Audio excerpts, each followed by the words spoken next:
Hello everyone, am I audible? Yes, no? Yes, I am. Nice.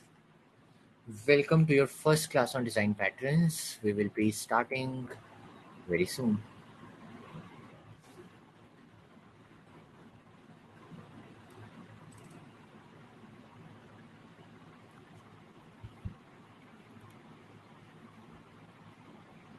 Hello, Ved.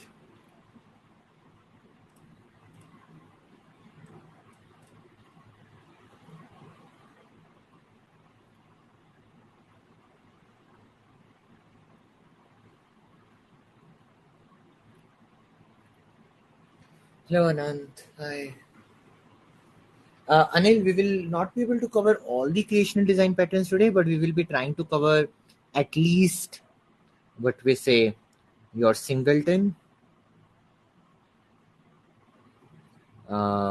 builder, and factory. We will be trying to cover these three design patterns today. Yes, Nishit, they are not yet added because I'm still waiting. I mean, the question creation is still pending there, so that's why. Okay, I think it will be deployed by Wednesday.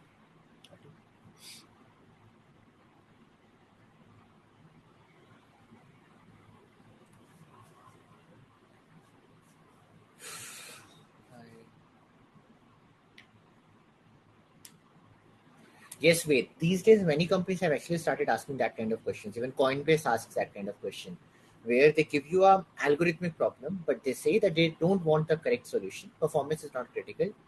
Only the correctness is enough. So yes, many companies these days are doing that.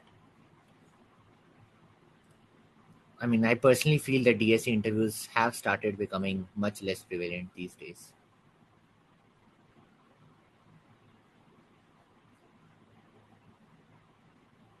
Anil Ved had been asked a question in Microsoft recently, and in that question, it was just told that okay, the solution should be correct. Optimization doesn't matter.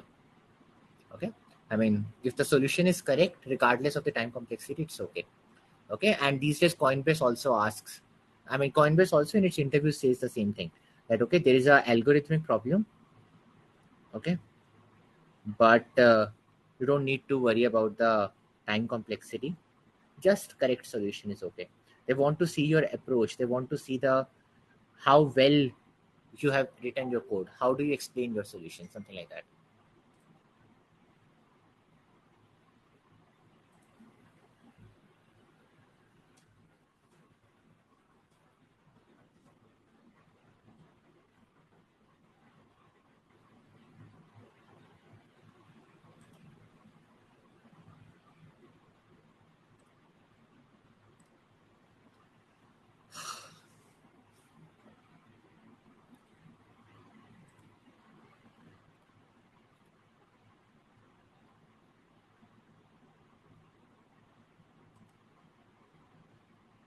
Himanshu, I have already told the tech team to update the class title of the last class.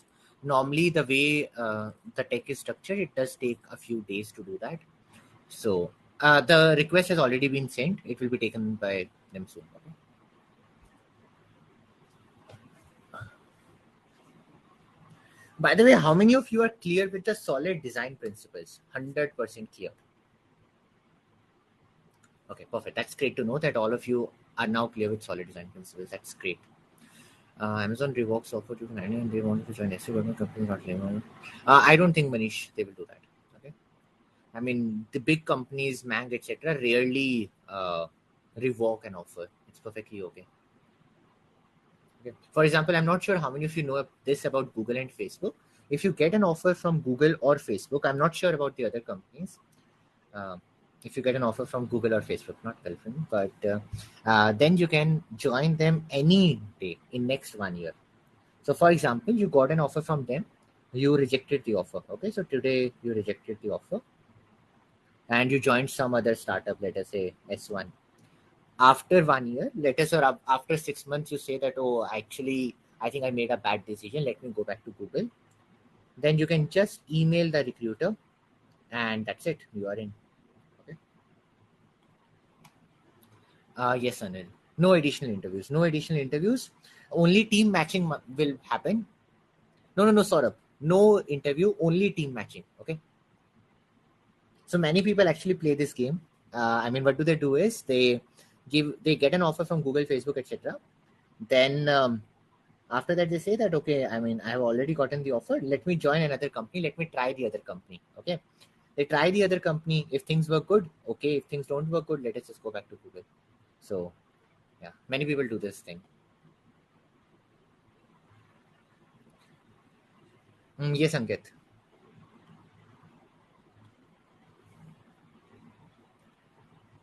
I mean, many people reject Google offers.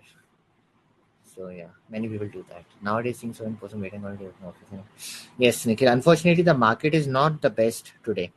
I mean, these days the market is not in the best state. So yeah, many companies are doing that. Unfortunately, Pragya, the assignment will be there on your dashboard very soon. Okay, Akash. So the next time when you say na that I'm interested in Google, they will have a, I mean, CTC discussion call, but that's mostly just a formality.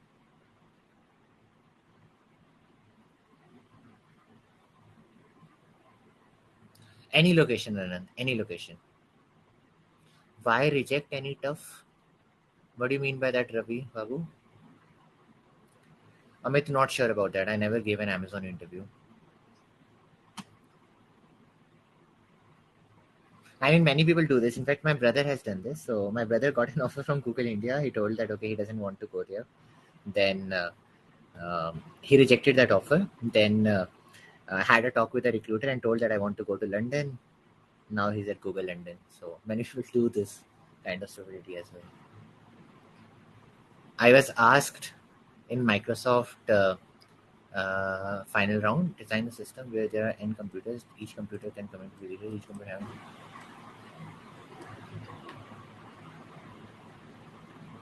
It's an algorithmic problem, Shubham. It's an algorithmic problem.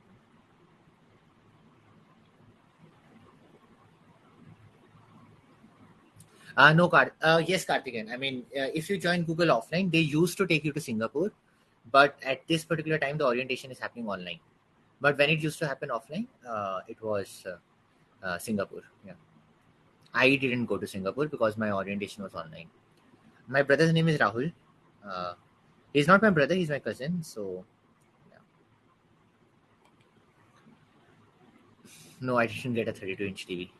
32-inch monitor, yes. 32-inch monitor, I did get. No, no, Rahul Yadav, no. No, no, no, no, no, no, not Rahul Yadav of Scalar.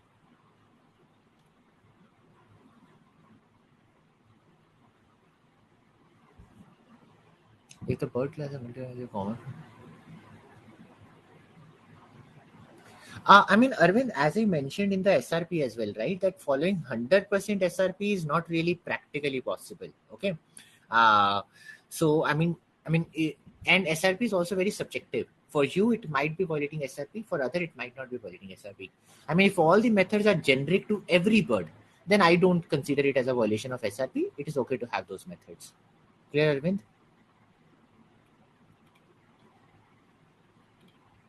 Ha, Rahul Grover, yes, Sagar. Rahul Grover, yes. So I'm going next month. Next week actually I'm going with him only. I will be in Leh Ladakh next week. So yeah, we both are going there only.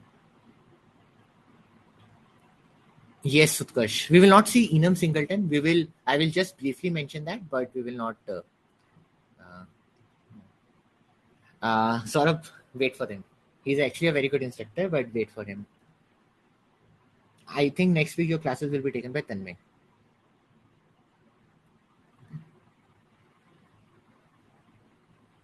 What was the discussion about the current market? Pratibha, I mean, at this particular time, the market is kind of random.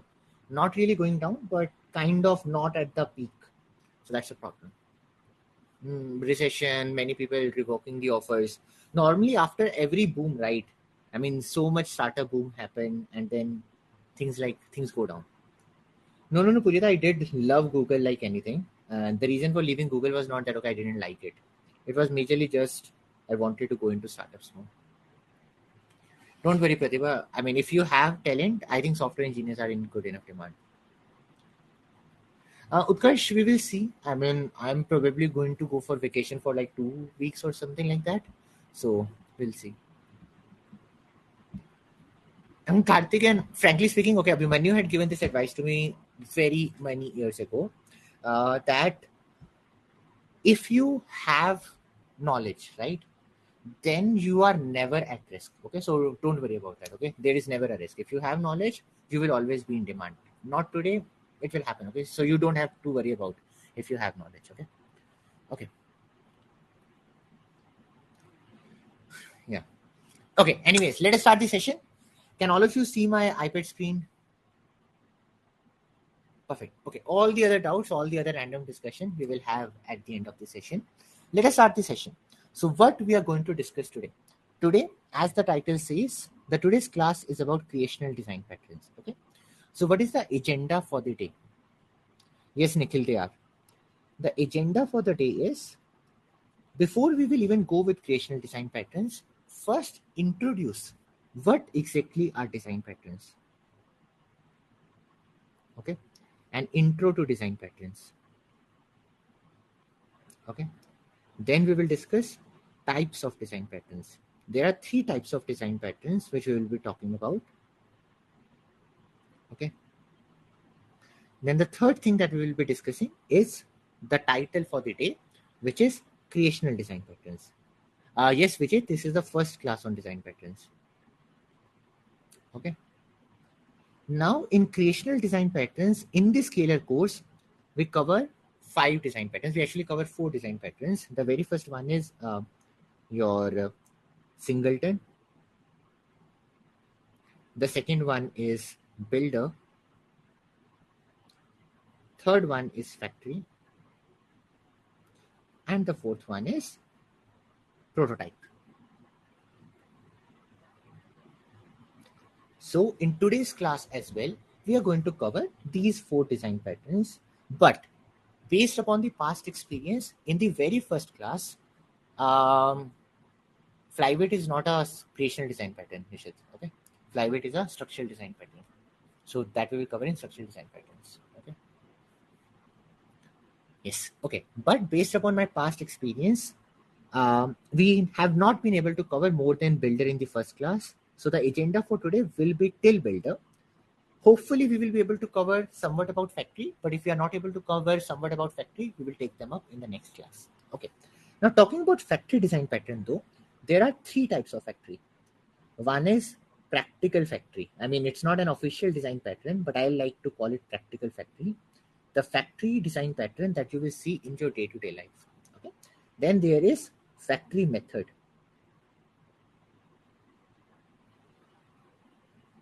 Okay. And then there is abstract factory. Okay. So we will be covering each of these 3 factory design patterns in our class. Okay. Which design pattern to follow? I mean, in real time, why is this used? I mean, Karthik can wait for the class. All the things will make sense. Okay. Wait for the class to start. Okay. Anyways, before we even start the session, many people often ask a question: how should they learn design patterns? Even though, okay, overall in the scalars course, in the next 3-4 classes, we are going to cover 10 design patterns. Okay. How 10 design patterns? We will be covering 4 in creational. Okay. We will be covering 3 in structural and 3 in behavioral. So these are the 10 design patterns that we will be covering. Okay. Behavioral. But obviously there are many other design patterns as well. Okay. The design patterns that we are going to cover are going to be the ones that are important for interviews or that are important for what do we say, your day-to-day job, the ones that are most frequent in day-to-day job. Okay. Frequent. And the third one, that are going to be important for case studies or machine coding questions that often come up. Machine coding questions. Okay. Because it is practically impossible to cover all the other design patterns that exist. There are like, I mean, there are 23, 24 design patterns. Okay. it's practically impossible to cover them. Most of them don't have that much relevance either. So we will be covering the popular ones and the more actively used ones. If you have time, if you want to learn the others as well, Utkarsh, yes, these are going to be sufficient for your interviews, be it your LLD interviews or machine coding interviews, and your day-to-day job. They are going to be very much sufficient. Okay, but if you want to learn the other as well, okay, then I will suggest, I mean, if you have ample time, if you're not just preparing for interviews but want to even upskill further, please, I mean, read two books. Okay. The very first book will be Head First Design Patterns. Okay. It's a very good book. Please try to read this. The second book that I will recommend is Refactoring.guru. It's not a book. I mean, all of this is available for free on their website as well. But Refactoring.guru also has a very good coverage of all the design patterns. Also, many of you, I mean, even though in our class we will be writing the code in Java, but Refactoring.guru also has the code for each of the design pattern in many other languages. Okay. Okay. For example, your Refactoring.guru has the code for, I mean, factory in C++, in Python, in Golang, in JavaScript. I mean, many languages. Okay. TypeScript, every language is there. Okay. So what I'm going to suggest is, please follow all these classes. The things that we are going to cover in these classes are going to be sufficient for your interview preparation, or mostly, I mean, that is going to be used 90% plus of your time in your day-to-day job. But if you want to do a detailed study of all the design patterns, I will recommend reading one of these two books. Okay. And anyways, even when you are following the scalar classes, please do go through Refactoring.guru. The reason for going through Refactoring.guru is that it has the code base in each of the languages. Okay. So after the class, let us say in today's class, we covered these three design patterns. I will suggest after that, open Refactoring.guru. Let me send you a link to the same. Let me quickly open Refactoring.guru. Okay. So for example, let us say we learn factory method design pattern.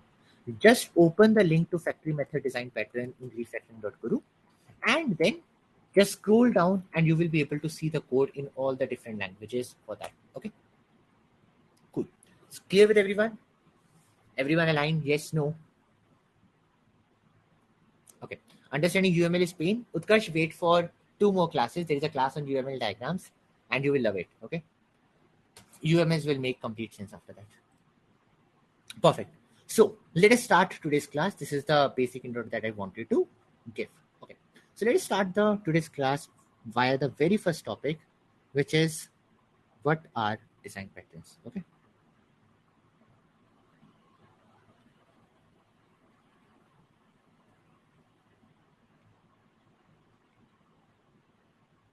Okay. Okay, Vignesh, I will check that out. Okay. Cool. Till now, we have heard of a very similar word to design patterns. That is design principles. What were design principles? What were design principles? Design principles were like guidelines, suggestions, values of a good software, right? That this is how, or these are a few properties that must be there in a good software, in a software with great quality. What are design patterns? Design patterns are basically implementing design principles in practice. Okay, what do I mean by this? So, see, software engineering is a vast field, right? Software engineering as a field has existed for like 50 years, 60 years, many years, right? So, as a software engineer, a problem that you are facing today, do you think some software engineer somewhere, some time ago, would have seen the same problem? Do you think that? Yes.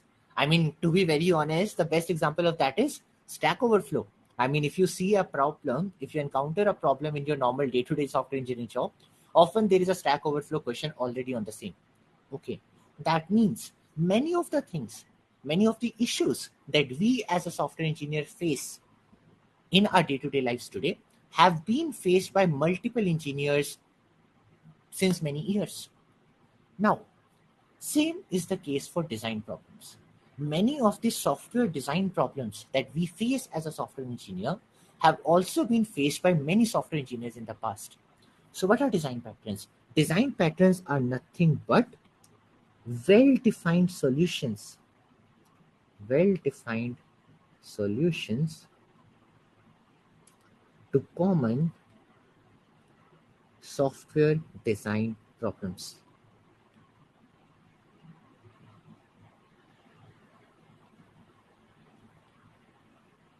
What do I mean by this? For example, some time ago or sometime in the past, or let us say today, when you are working as a software engineer, you might face a issue that, oh, I have a class.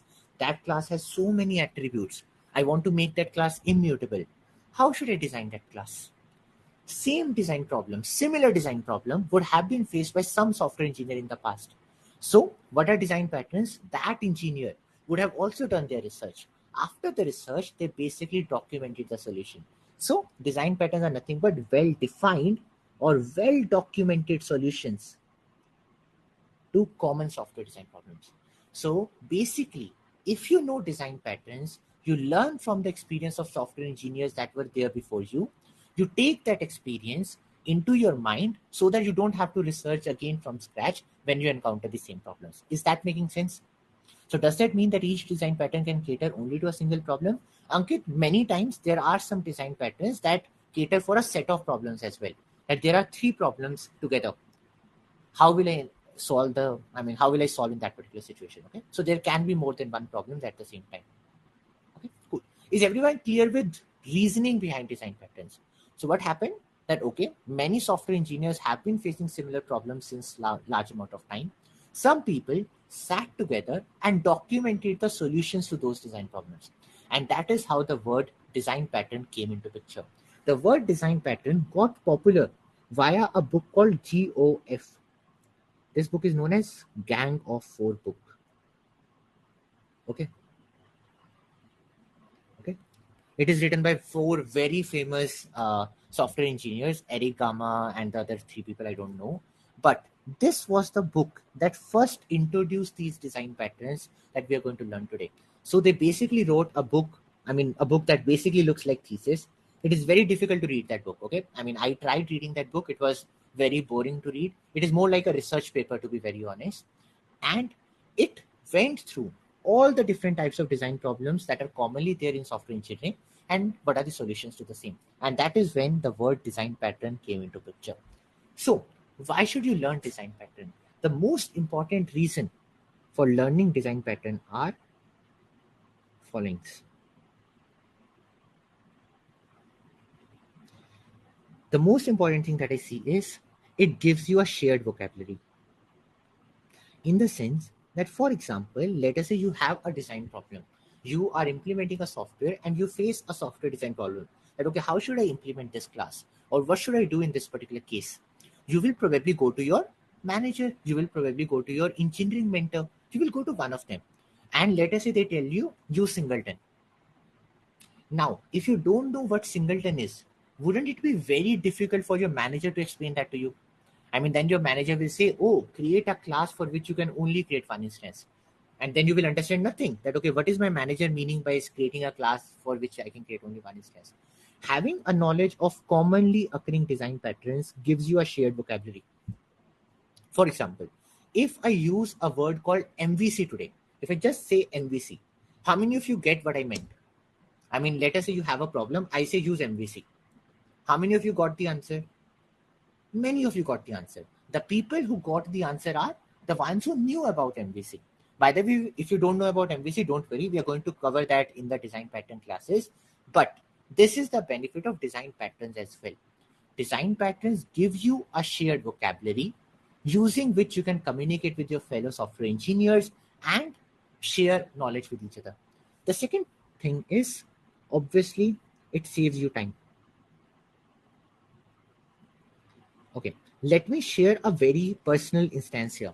So when I was working at CureFit, There we had a design problem where two classes were there, and one class wanted to create an instance of other, second class wanted to create an instance of first.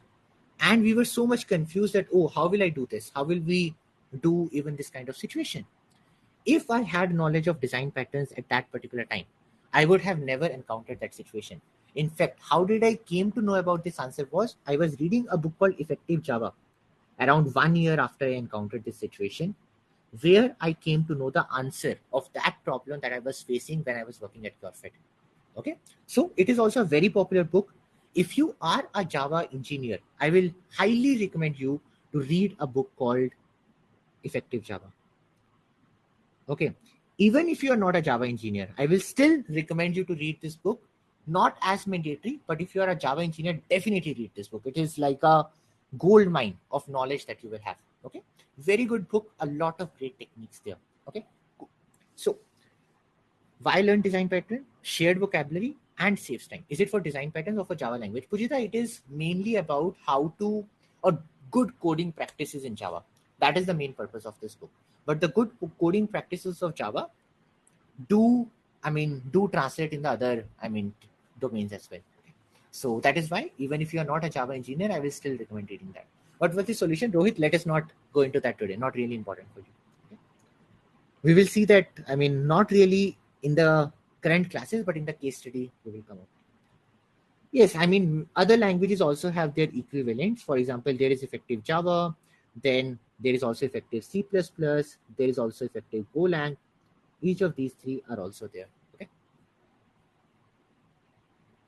Okay, Neha, head first design patterns is for both object-oriented programming, solid, as well as design patterns. Each of the first three concepts of our course are going to be covered in head first design patterns. Okay, awesome. Now, so the very first thing, shared vocabulary. Second thing is it saves your time. If you encounter a new problem, now you don't have to spend a lot of your time thinking about the solution. You already know those solutions. It's going to help you implement things easier. And obviously, the third thing, interviews. These things also do sometimes get asked in interviews. Many companies ask this question directly: what is a singleton design pattern? What is a prototype design pattern? So again, going to help you in interviews as well. How does functional paradigm place in these patterns? Samrat, unfortunately, in the scalar course, we don't cover the functional design paradigm. In functional paradigm, there are multiple other patterns as well. So, not really simple to explain that. Okay. So, for example, if you're in functional domain, probably your design patterns will not be applied as it is. But in the functional domain, so solid principles will still remain the same. The principles will remain the same, but patterns will differ. Okay. Clear, Samrat? Nowadays, Java 8 is used so much. Samrat, to be very honest, many companies have also even moved to Java 17 now. Okay, Java 8 is very old. Most companies have at least moved to Java 11 now. Okay, and frankly speaking, there is not much difference between either of them. Java 8, Java 11, 17. Yeah, 11 is the standard basically now. Yes, Samrat, functional paradigm is used, but not as much as you think. Okay. Okay. Okay. Anyways, let us go ahead. So this is why you should learn design patterns. Screen went. Okay, you cannot see my screen.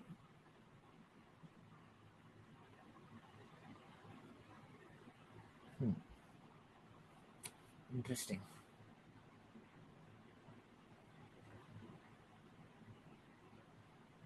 Can you see the screen now? Okay, perfect. Awesome. Cool. Now, the next question is,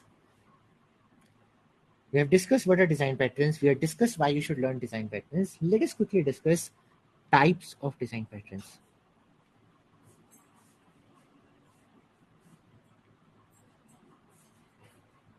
Okay. One thing to mention here is that many of these design patterns are there for the object-oriented programming world. Okay.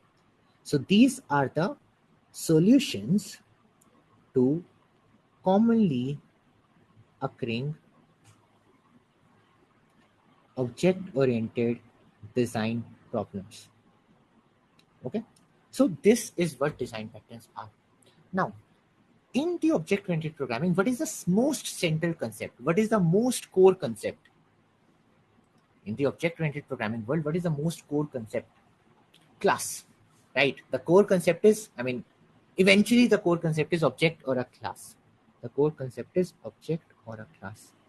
Now, based upon different properties or attributes of an object, there are three types of design patterns. What are they? The very first types of design patterns are creational design patterns. Now, creational design patterns are concerned around how will an object be created? How will an object be created? Where will an object be created?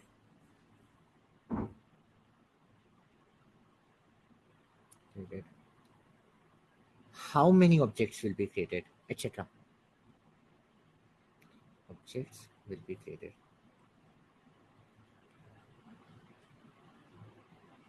Okay, so creational design patterns talk about the creation of objects.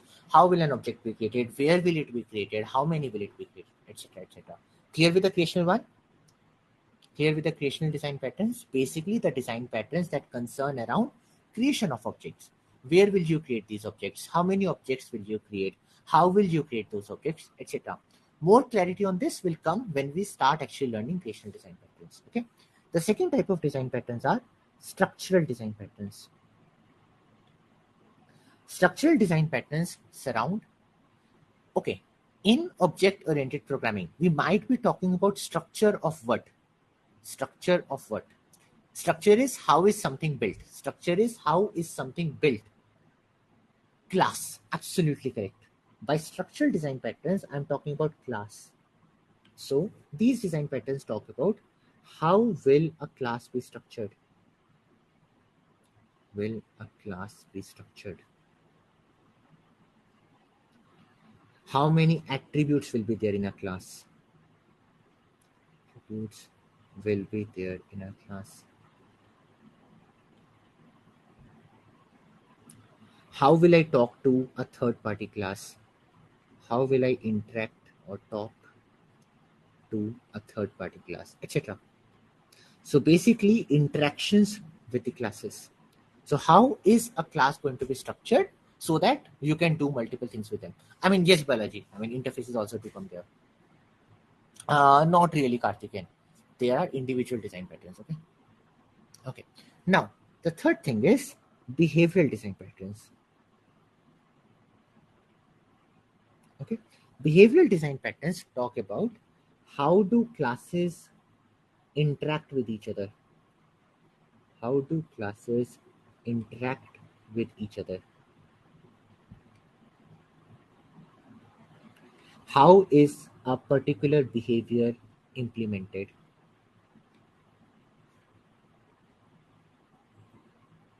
Okay.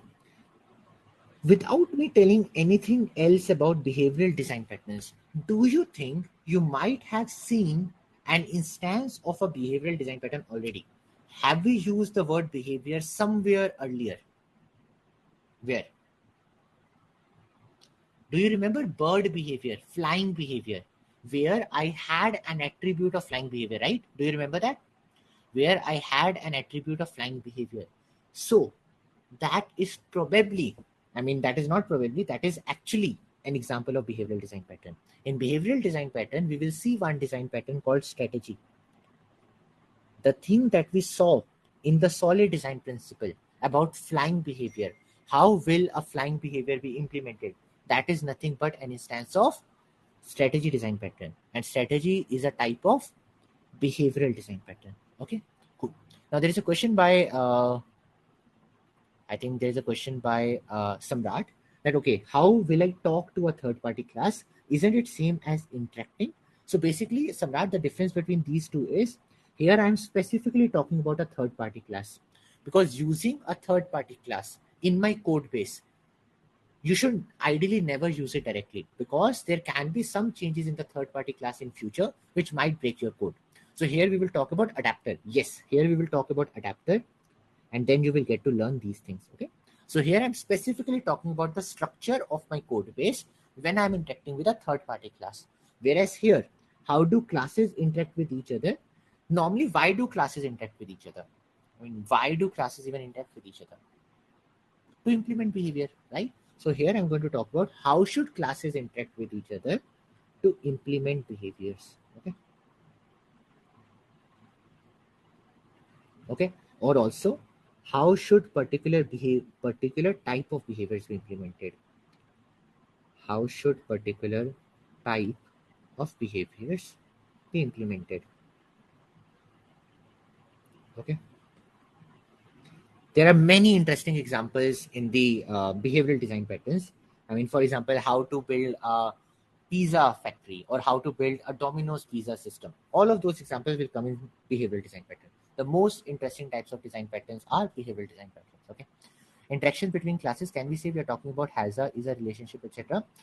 Prince, not really. Here I'm talking about how one class uses a method of another class. Okay, obviously it will involve has a, but not really that. Even within a method, let us say if you call another method, how should you call that method? Okay, here I'm only talking about implementation of behaviors. Okay, awesome.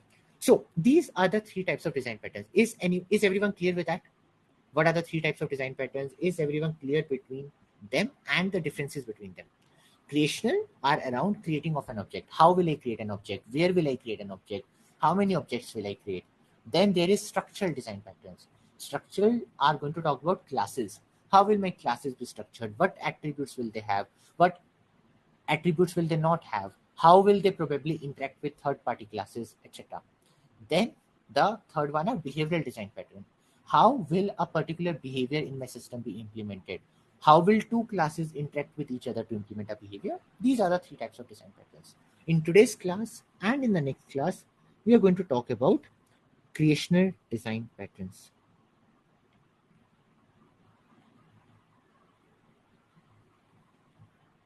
Okay.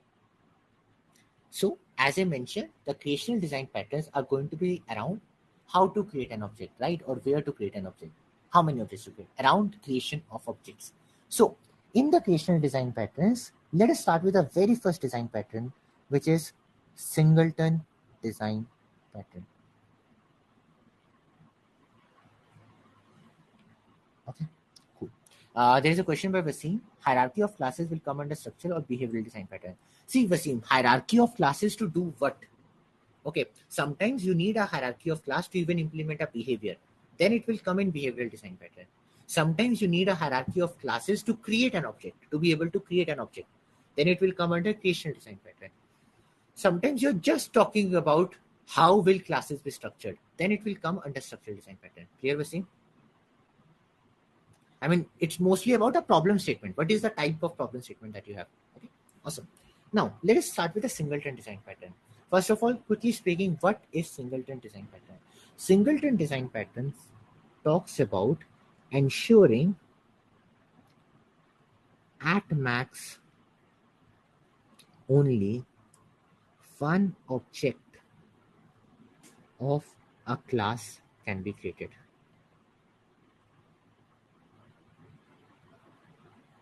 Okay. So singleton design pattern says sometimes we have to ensure that only one instance, only one object of a class can be created ever.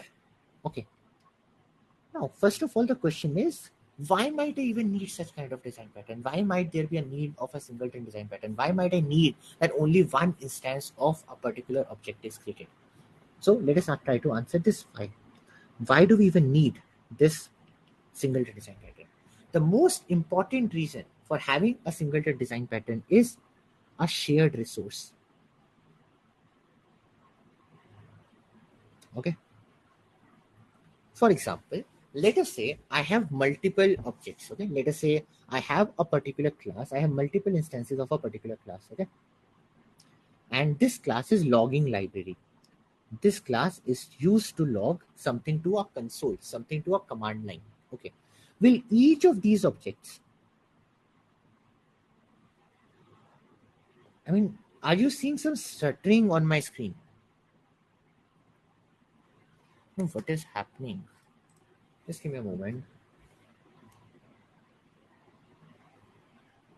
There is actually some problem going on. Yeah, iPad is gone now. Just give me a moment. Let me try to see something can be done here.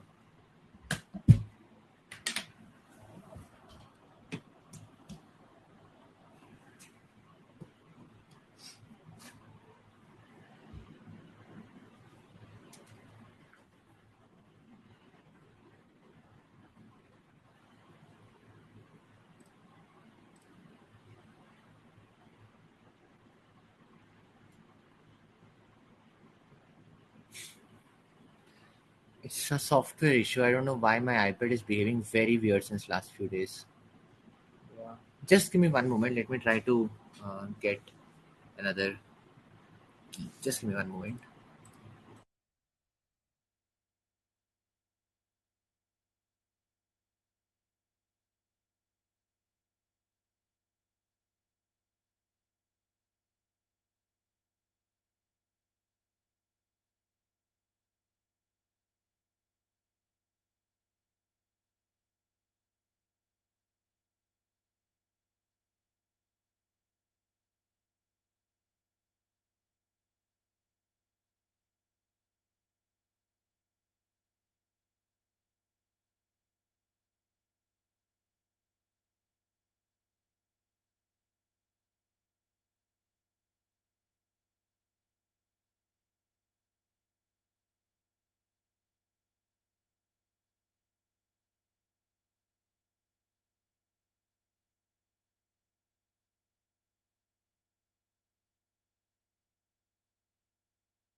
Just give me a moment. I'm just trying to. It has solved. Just give me one moment. I'm just trying to bring it here. I'm audible, right? It's okay. Just give me one moment.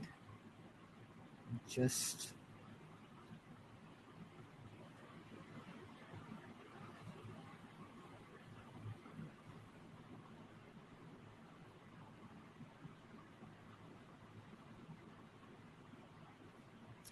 I'm just making one change.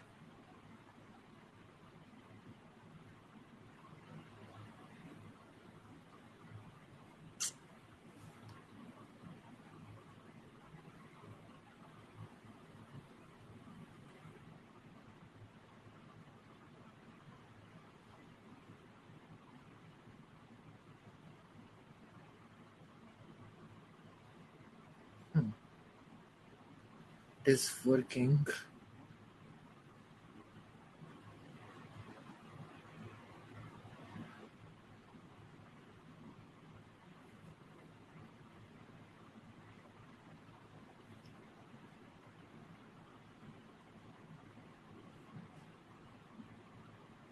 Okay. Let's do one thing. Can you see my screen? Okay, perfect. So I changed my iPad and let us use this iPad for the day. Okay, cool. So I just have two iPads. Just give me a moment. Okay, perfect. Scalar gain, not mine. Okay. Anyways, So let us again start with the singleton design pattern. So the screen is clearly visible, right? Yes, Akash, I will attach both of the notes one by one in the final notes that you will be getting. Okay. Singleton design pattern. So what did I discuss about singleton design pattern till now? I told the singleton design pattern talks about a class for which at max only one object can be created. Okay. Now the question is that why do we even need such a class? I mean, why might there be a need for a class for which at max only one object can be created? There are multiple reasons for that. So let us learn the very first why. The very first why for this thing is a class that is a class whose all objects have to share a common resource.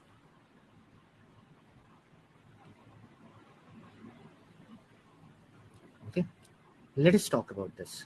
For example, let us say in your normal class, okay, let us say you have a logging library. How many of you have used a logging library? A class that is used to log something. How many of you have used that? How many of you know what a logging library is? Say a yes if you know what a logging library is. Say a no otherwise. Okay, many people don't know about a logging library. Okay, let us take another example. How many of you have used a database library? How many of you have connected to a database? Okay, database many people have connected with. Okay, there are many people who have not connected with a database as well. Okay, let us still understand. Okay, in my code base, somewhere, do you think that you will need to connect to a database? I mean, if you have to connect to a database, somewhere in your code, you will have to create an object of database class. Database DB is equal to new database. Yes or no? What do you think? Somewhere in your code base, if you have to connect to a database, you will need an object of a database class. Okay. Now, when you have to connect to a database, what do you actually need? When you have to connect to a database, what do you need to give for the database? The details. What can be the details of a database? The URL, right? What is the URL of the database? Where is the database located? What is the username of the database? What is the password of the database? Okay. Now, in your code base, let us say you are implementing a particular project. Okay. Ankit will get to that very soon. Let us say if you are implementing a particular project, let us say you are trying to build your own book my show. Okay. In this book my show, there will be many files. There will be many classes. For example, there might be a class for user service. Okay, to store users, to create a new user, etc. There might be a class called movie service to create a new movie, to uh, delete a movie, etc. etc. There can be a booking service to create a new booking, to fetch a booking, etc. Okay. Within each of these classes, do you think I might need to do some operations with a database? What do you think? Within each of these classes, do you think I might need to do some operations on the database? Yes. For example, in a user service, if I create a new user, don't I have to store that user in a database? I mean, if it is a real, I mean, but somewhere I have to do, right? Somewhere I have to connect to a database, correct? So that is what I'm asking. So the database object will somewhere be used because in these classes, somehow I will need to do some information in the database. Okay. Samrat, please not go to DAO, etc. These objects, these things will come. The only purpose of this is to explain that, okay, why will database be a singleton? Okay. So what I'm saying is, in a normal software project, I often end up having multiple classes. Each of the class is sharing a common resource. For example, here, do you think each of them will need a database? Yes or no? Yes. Okay. Within the database object, will they be connecting to the same database that is behind the scene? What do you think? Will there be same database that is there behind the scene that will be talked via each of these classes? Sorry, here I'm assuming this is one microservice. Okay, this is one service completely. Okay, normally one service has one database attached to it. Okay, okay. In that particular case, what I'm saying is, Across all these things, across all these classes, if I create a different database object, is it going to give me any benefit? Across all these three classes, if I create a different database object, is it going to give me any benefit? No. Here there is a shared database object, shared database object. Is my screen again stopped? Okay, just give me a moment.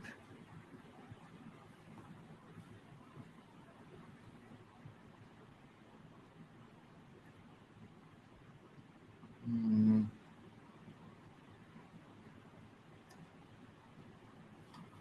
Can you see the screen now? Okay, perfect, awesome, cool. Okay, now what I'm saying is, here I have a shared database object. What does this mean? Any class in my code base, any class in my code base which needs an object of, what we say, database. Can I say for any class in my code base who needs an object of database, they should get the same object? What do you think? They should get the same object. Yes or no? I mean, do I need to create a new object of database for each of these classes, or can I use the same object across them? Can I share the same object to all of them? Yes or no? I can share the same object because internally each of them is going to talk to the same database. Why even create a new object? Right? I mean, there is no benefit of creating a new object, so why do that? Another purpose is, often, do you think if I have a big software system, Jesh, we will go there. We will go there. Okay, just give me time. Okay, let us say I have another big system. Again, talking about Book My Show. Do you think in each of these classes, do you think I might need to log something? I mean, I might need to print something to console for debugging, etc., etc. Yes or no? Yes. What is logging for now? I mean, how many of you know what logging is? How many of you know what logging is? Everyone knows logging? Okay, so logging is nothing but print statements. I mean, simple definition of logging you can assume is to be like print statements. Okay. How many of you have written print statements in your code just to understand or just to debug what is going wrong in your code? Many of you have done that. Same is the case of logging in a big system. Why is logging done? Logging is basically like print statements across the code base to tell the current state, to tell the current situation. That's it. Okay. So that is what logging is. Okay. Now, across a big software project like Book My Show, do you think there can be multiple classes and each of these classes might need to log something? Yes or no? Each of these classes might need to log something. Okay. Now, do you think that when they are logging something, they are again logging at the same place? I mean, each of them have to basically log to a console, right? To a command line. Yes or no? Yes. So, across all of these files, does it even make sense to have multiple objects of log or logger? No. Why have multiple objects of the logger? You can create one object and you can share that object wherever an object of that class is needed. Wherever I need to do logging. Okay. Again, getting back. What is singleton? Singleton is basically nothing but creating only one object of a class,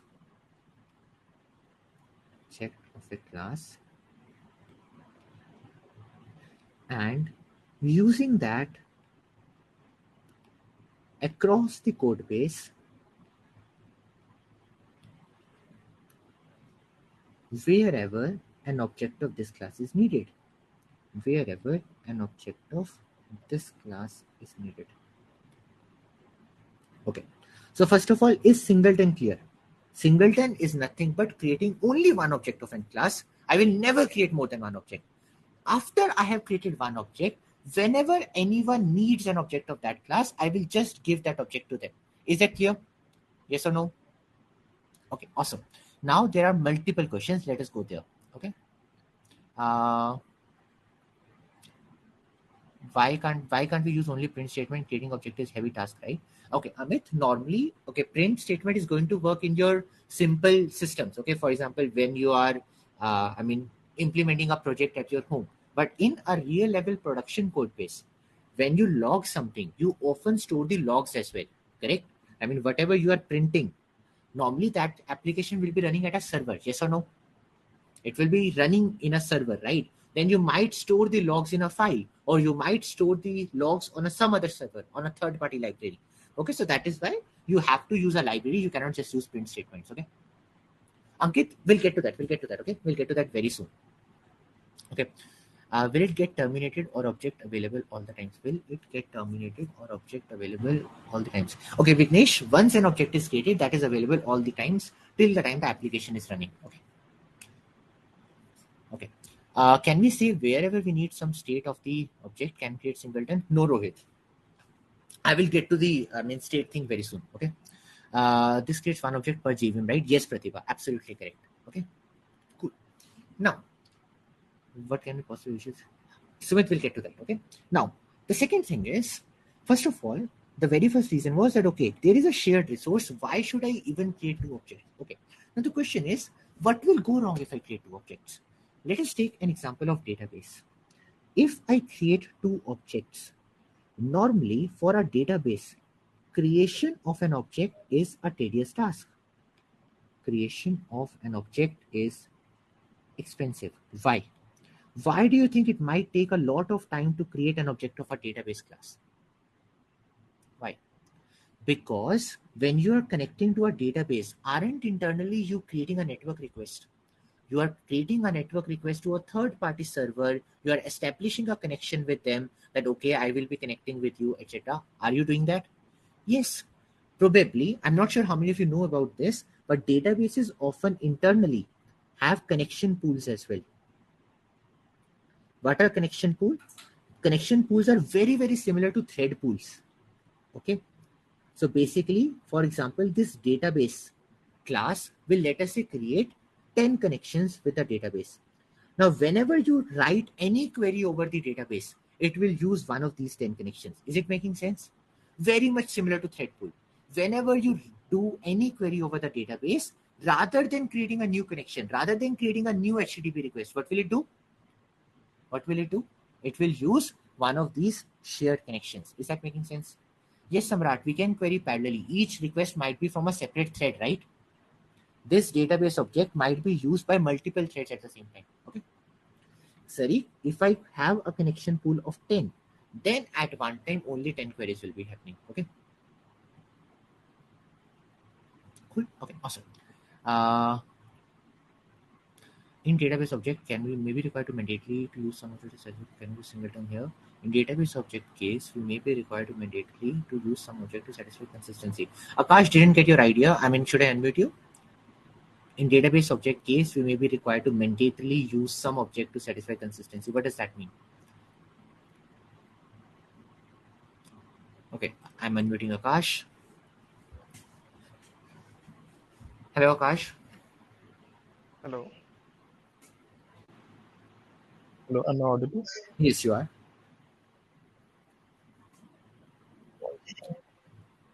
Yeah, Akash, you are audible. Yeah. Yeah, now it's okay.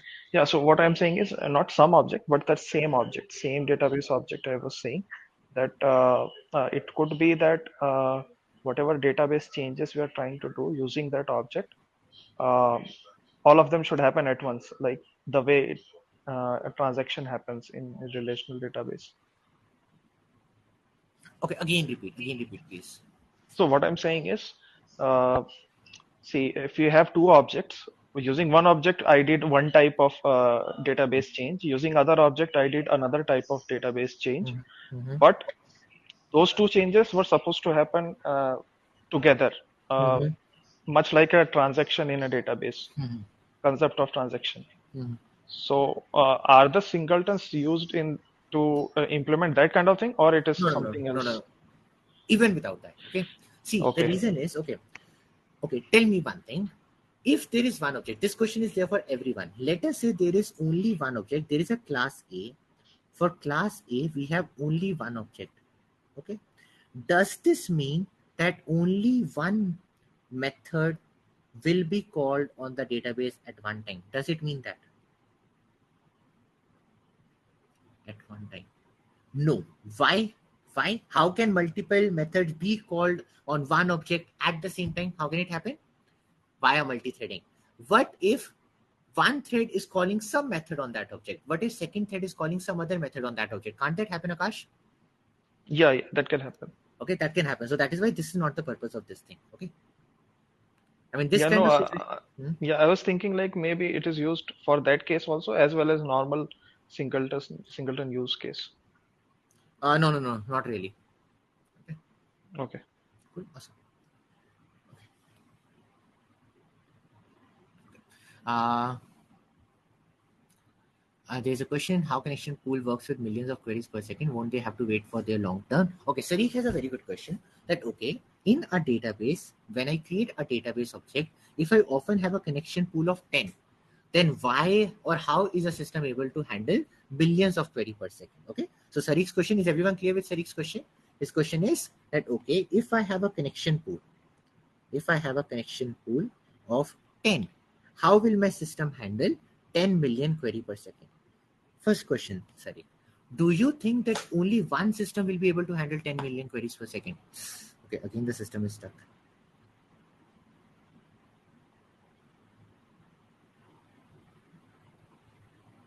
Uh, can you see the now? Can you see it now?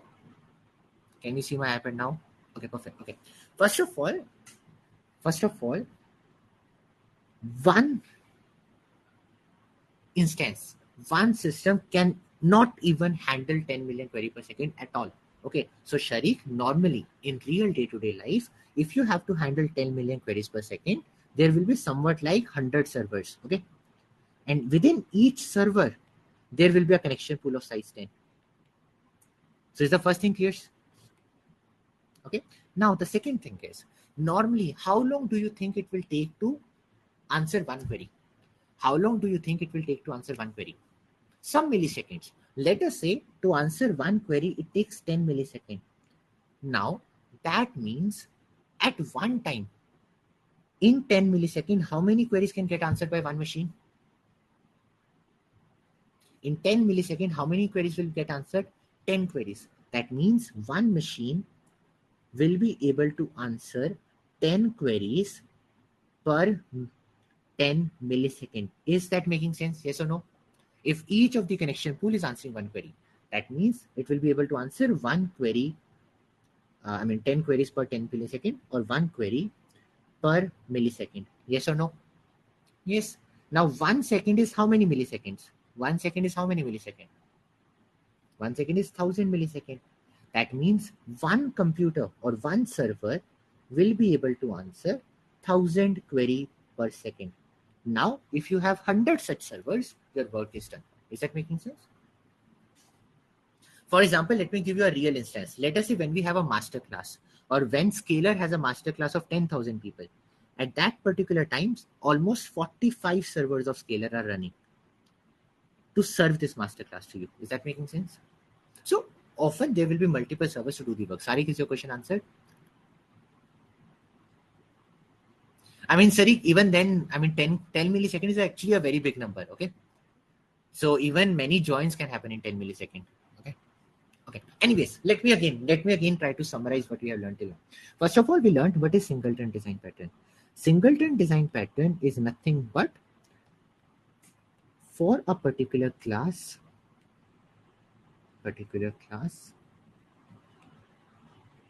ensuring only one object is created for that class ever. Okay. That means if any class needs to use object of the singleton class,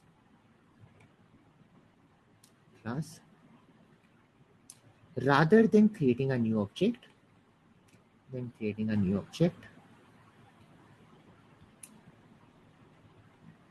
they will use the same shared object. They will use same shared object. Okay. Quick question. How many of you are clear with what is singleton design pattern? That's it. That's the only thing. That's the only thing. Okay. Why? We will get to that. Okay. Cool. So everyone is clear with what singleton is. Then the second question is why? Why do we use singletons? The very first reason is shared resource. Okay. In shared resource, why is singleton good? The first reason for singleton being good for a shared resource is sometimes creation of an object is expensive. Is everyone clear with the first point as well? Creation of an object is expensive. For example, if I have to create an object of a database, it's not really simple. You have to send an HTTP request behind the scene. You have to create a connection pool behind the scene. That means it will use a lot of time or memory. Because if you are maintaining a connection pool, don't you think it will maintain or it will use a lot of memory behind the scene? Yes or no? Yes. Okay. Perfect. So, Shikhar, your question will get answered. What about distributed systems? Will there be only one object or only one object per JVM? Rakesh, obviously one object per runtime. One object per runtime. Okay. You cannot have one object across the world, right? That doesn't make sense. Okay? Utkarsh, we will learn how to create a singleton concurrent environment. Okay, everyone, just one thing, just one request again. I had done this request in object-oriented programming class as well. I know the different topics that have to be taught. Please don't ask the questions for the things that I haven't taught till now. When the singleton design pattern will be over, feel free to ask any question about singleton that will be there. I am pretty sure there will be no question after that, okay? Because I know that we have to discuss how to create a singleton concurrent environments, okay? Clear? Okay. Now, the second question is the second reason. Connection pool will have 10 connection objects, but if connection class is singleton, then how 10 objects would be put in connection pool? Okay, Prashant, if connection class is singleton, that means there can be only one object of connection class, yes or no?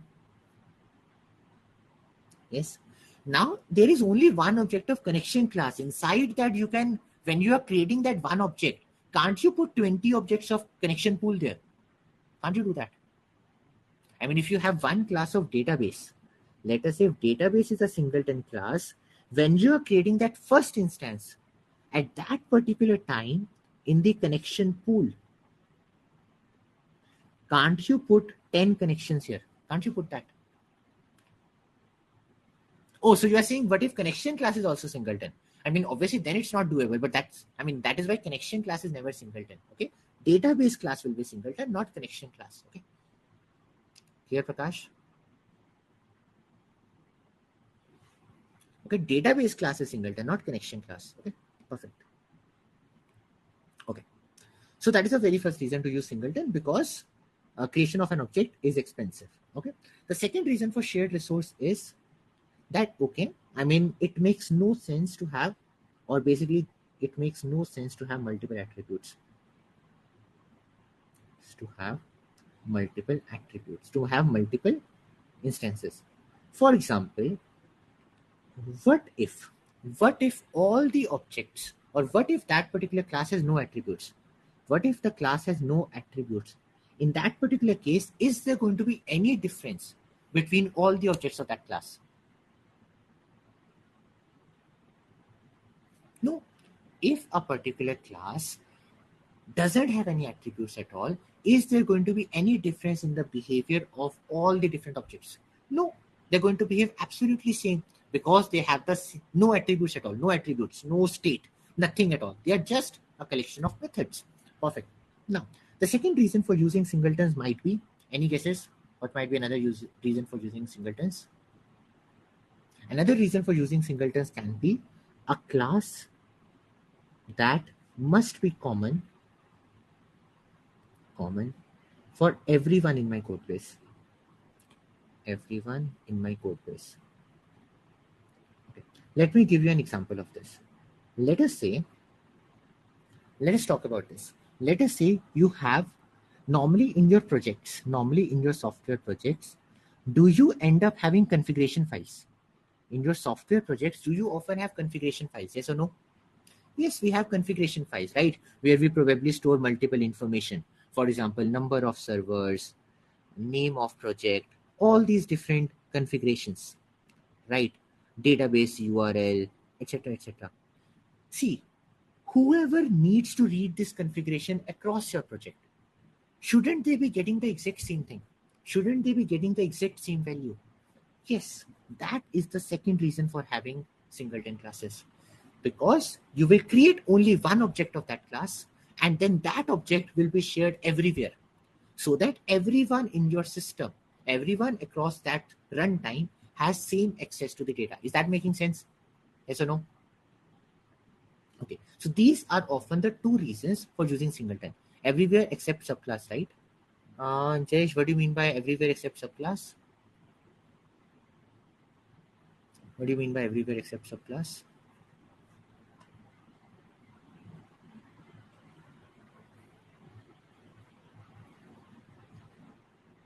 Objectives not used in subclass.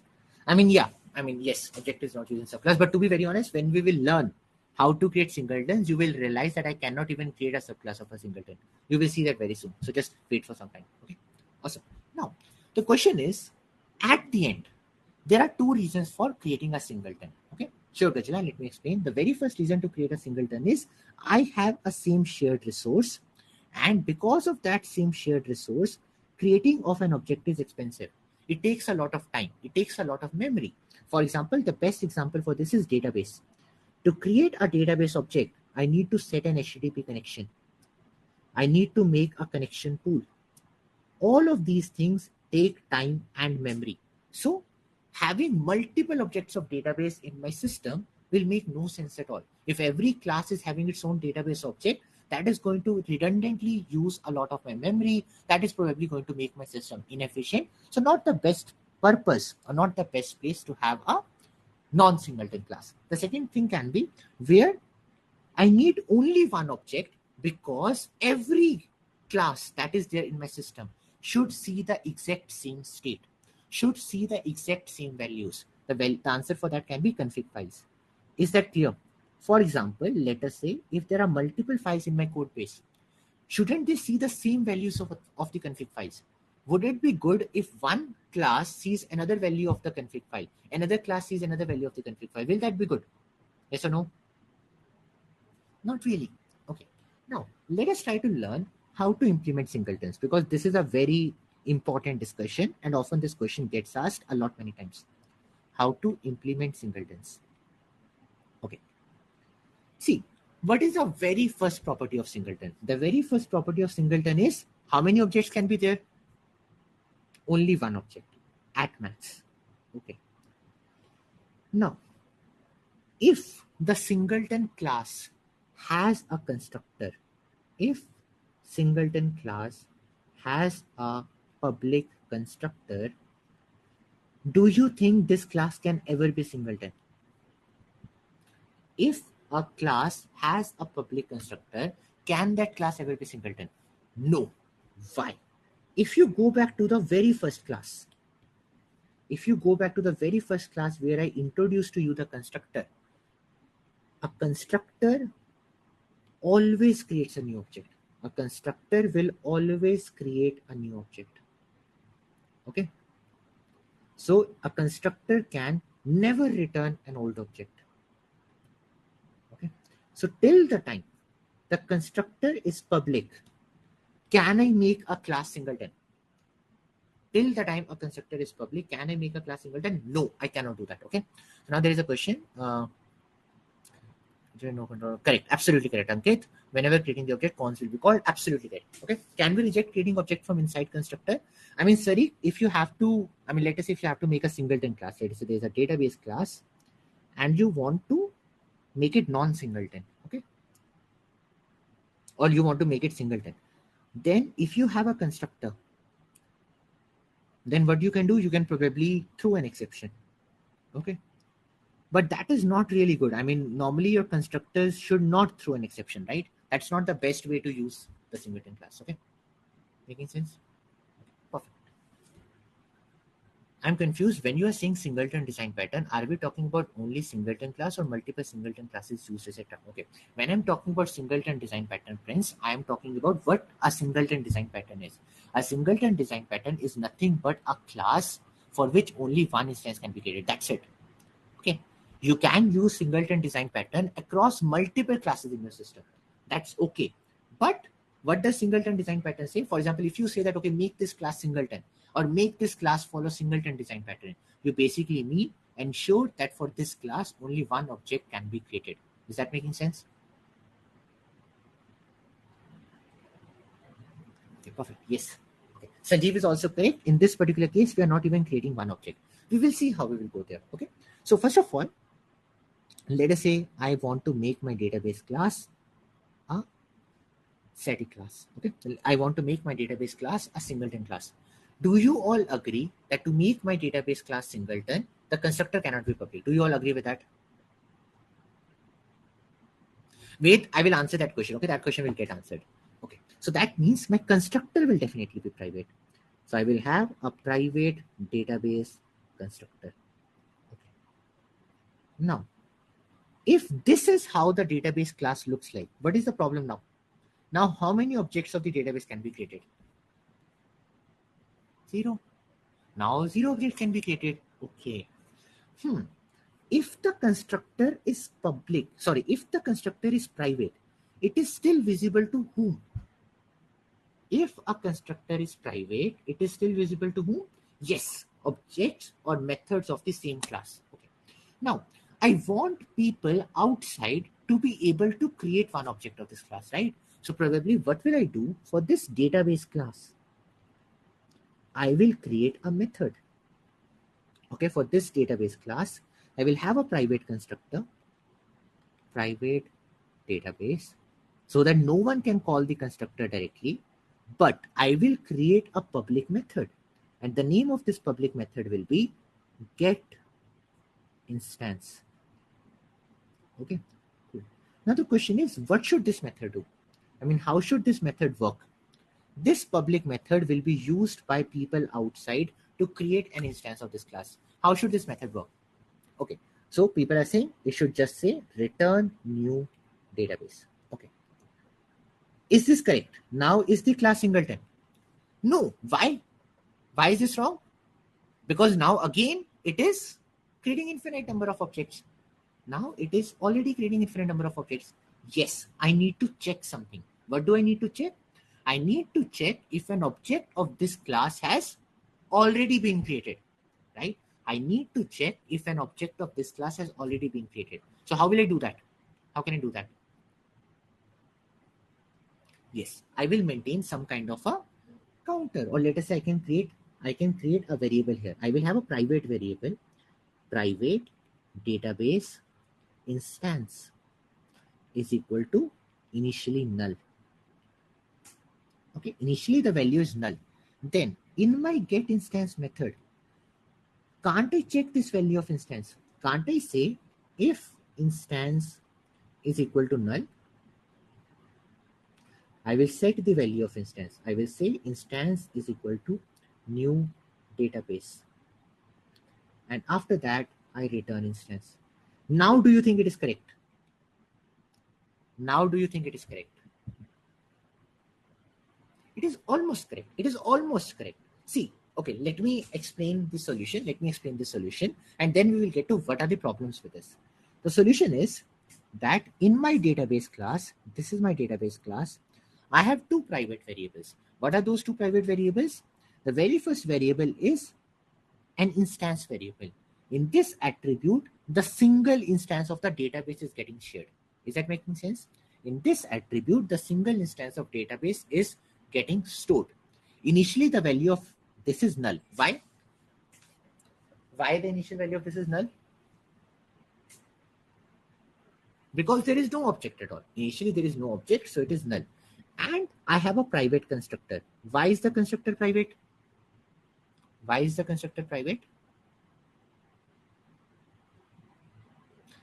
Because I don't want people outside to directly call the constructor. If they directly call the constructor, they will be able to create multiple objects. So my constructor is also private. Okay. Then I create a public method, get instance. First of all, what should be the return type of this method? Database. Absolutely correct. It is returning database. So the return data type should be database, public database. Okay, get instance. Now, what does this get instance method do? It checks if the value of this instance is null. If the value of this instance is null, what does this mean? This means no object has been created. If this is null, implies that zero object created. So what does it do? It creates a new object of the database. And finally, it returns the value stored in instance. So is the logic making sense? Is the logic making sense? Okay. But there are still some problems in the code base. What are the problems? See, if there is a method called get instance in the database class, how can I call this method? How can I call this method? To call a method of a class, what do I need to do? To call a method of a class, what do I need to do? I need to make it, I need to create an object of that class. See, to call a method of a class, I need to create an object of the class. But see, here, can I even create an object of this class without calling this method? No. So what will I do? The situation here will be solved by something known as static. This is where the static keyword comes in the picture. Now, what is static? There can be a static attribute. There can be a static method. There can also be something called a static class. I will get to static class a bit later, but let us discuss about static attributes and static methods. A static attribute is an attribute at class level.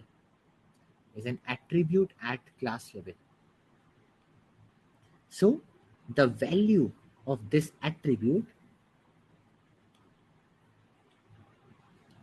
will be same across all objects of the class. Why? Because this attribute is a class level attribute. Is that making sense? Would you please repeat again the last part? Wasim, which part?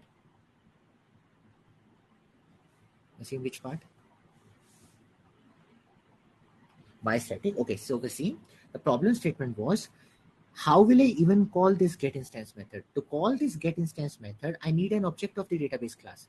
But I cannot even get an object of the database class without calling the get instance method. So isn't it chicken and hen problem? Isn't it hen and egg problem? It is, right? It is the same as an hen and egg problem. Who will get first, right? So the solution to this is something called the static keyword. So what is a static keyword? In many languages, there can be a static attribute, there can be a static method. There can also be a static class. We'll get to that a bit later. But a static attribute is an attribute at class level. So the value of this attribute will be same across the class. Okay, across all the objects of this class.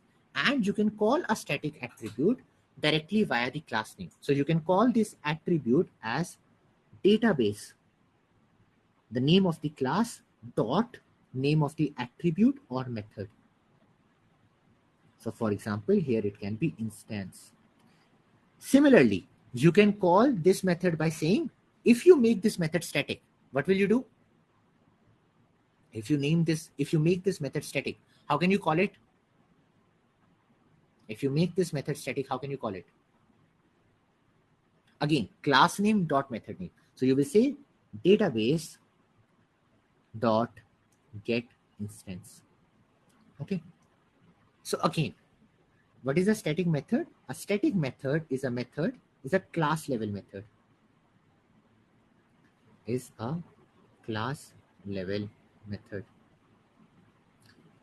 Okay.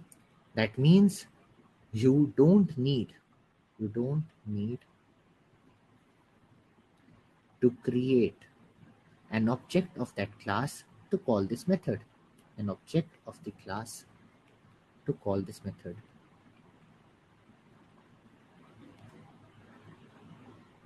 Okay.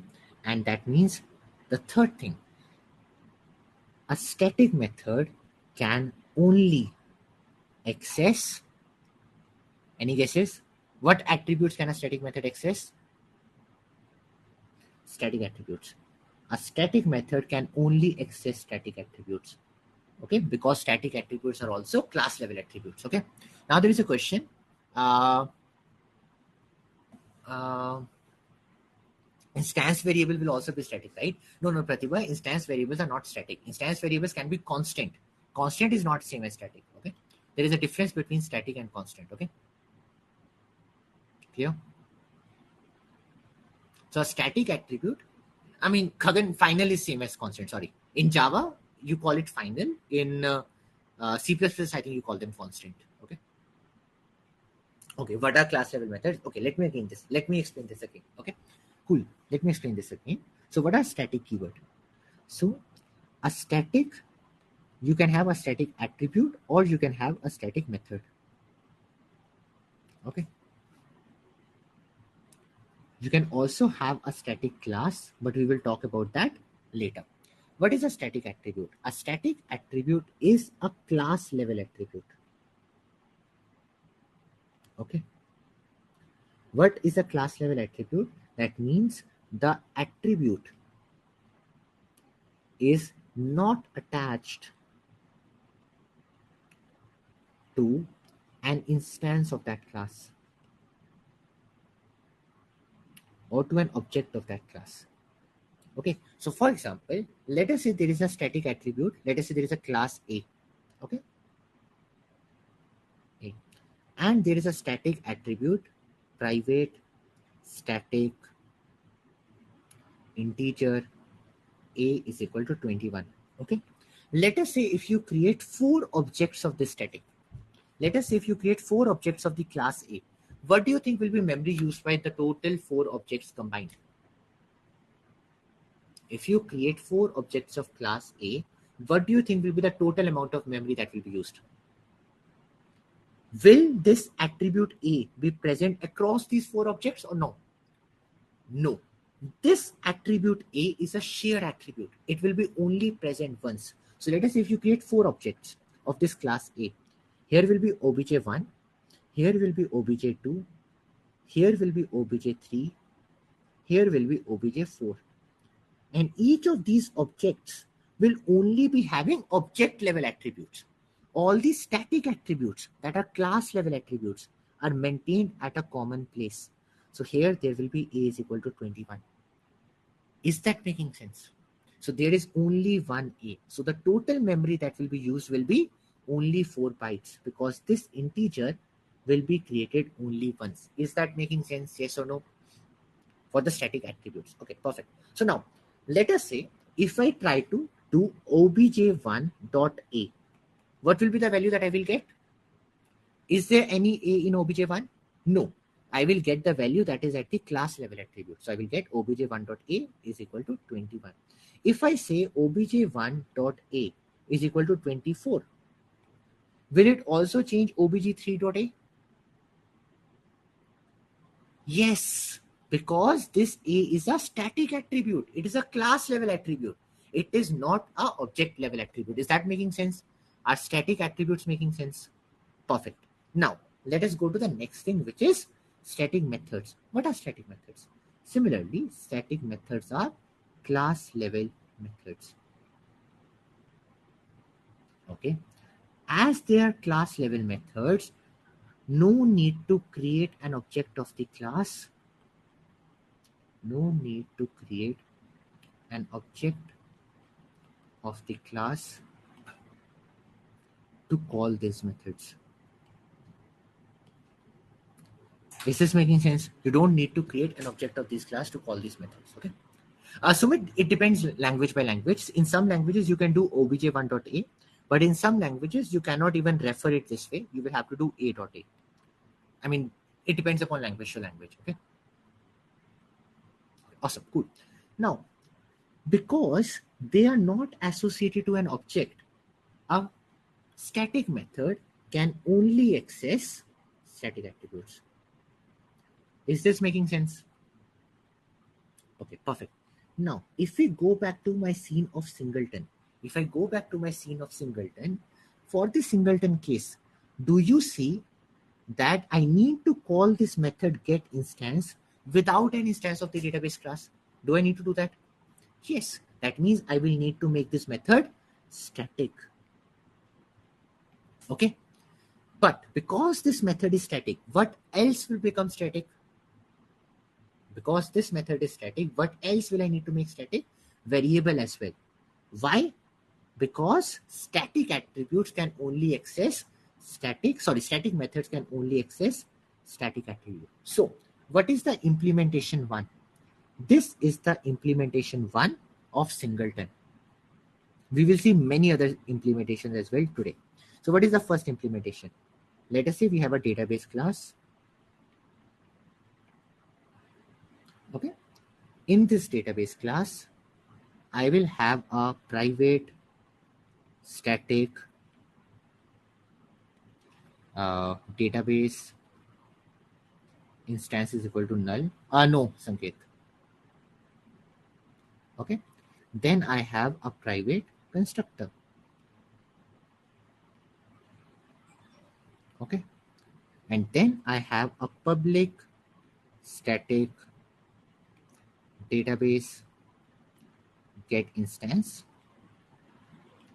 And what does this method do? This method just checks if instance is equal to null. Null, it sets the value of the instance, it creates the first instance is equal to new database, and then it return instance. So how many of you are clear with the first implementation of the singleton class? Perfect. What is difference in memory between without static attribute and static attribute? They occupy same memory, right, Amit? But the memory is common, right? Otherwise the memory will be there in every object, but if it is static, it is common memory. Making sense? Is it need or not? You use dot operator. Where did I use dot operator? Okay, Karthikeyan, I'm unmuting you. Hello, Karthikeyan. Hello. Hello. Can you? Hello. Yeah. Hi. Hi, Naman. You were using a dot operator before. If you scroll a page before, right? You use something called static database dot get instance. A little bit different, not this page. Where? On Okay, the so basically here, I think I called it here database dot instance. This. yeah. Okay. Now you will call it outside. So probably let us in your main method now. Okay. In your main method, when you need to get an object of database. Okay. Let us say there is a main class. In the main class, when you need to get an object of database, what will you do? You will say database d is equal to database dot get instance. Clear? To call static attributes, we can have like I mean, how do you call an attribute? It's like database dot instance. Correct. Dot instance. Correct. But because this time this static attribute is private, right? So I cannot even access it, right? Got it. Got it. Okay, cool, awesome. Rahul, is your doubt also cleared? I mean, this attribute is private. Private is the access modifier. Static is what type of attribute it is. Database is the class type, and instance is the variable name. Okay, perfect. So let us quickly see this in implementation before we go ahead. Okay. Just give me a moment. Let me share the screen. Someone asked question, can we use static method and static attribute for not singleton without creating object? Someone asked question, can we use static method and static attribute for not singleton without creating object? Nirmal didn't get it out. I will take this question later. Okay. Let us first try to complete this. Okay. Yes, Jayesh, it will. Can you see the screen? Can you see the screen? Perfect. So let us get to the first thing. New package singleton. In the singleton, let us say implementation 01. Let me make a new package. Ashish will answer that, don't worry. That is something that is coming. In the very first implementation, what do? We have a database class. Okay. And how do we make this database class singleton? The very first thing is we make the constructor private. Okay, private database constructor. Okay. Now the second thing that I need to do is I will make a public method, public static method called getInstance. What will this method do? It will first of all return database. Okay, it will return an object of type database. Then it will use an internal static attribute, private static database instance equal to null.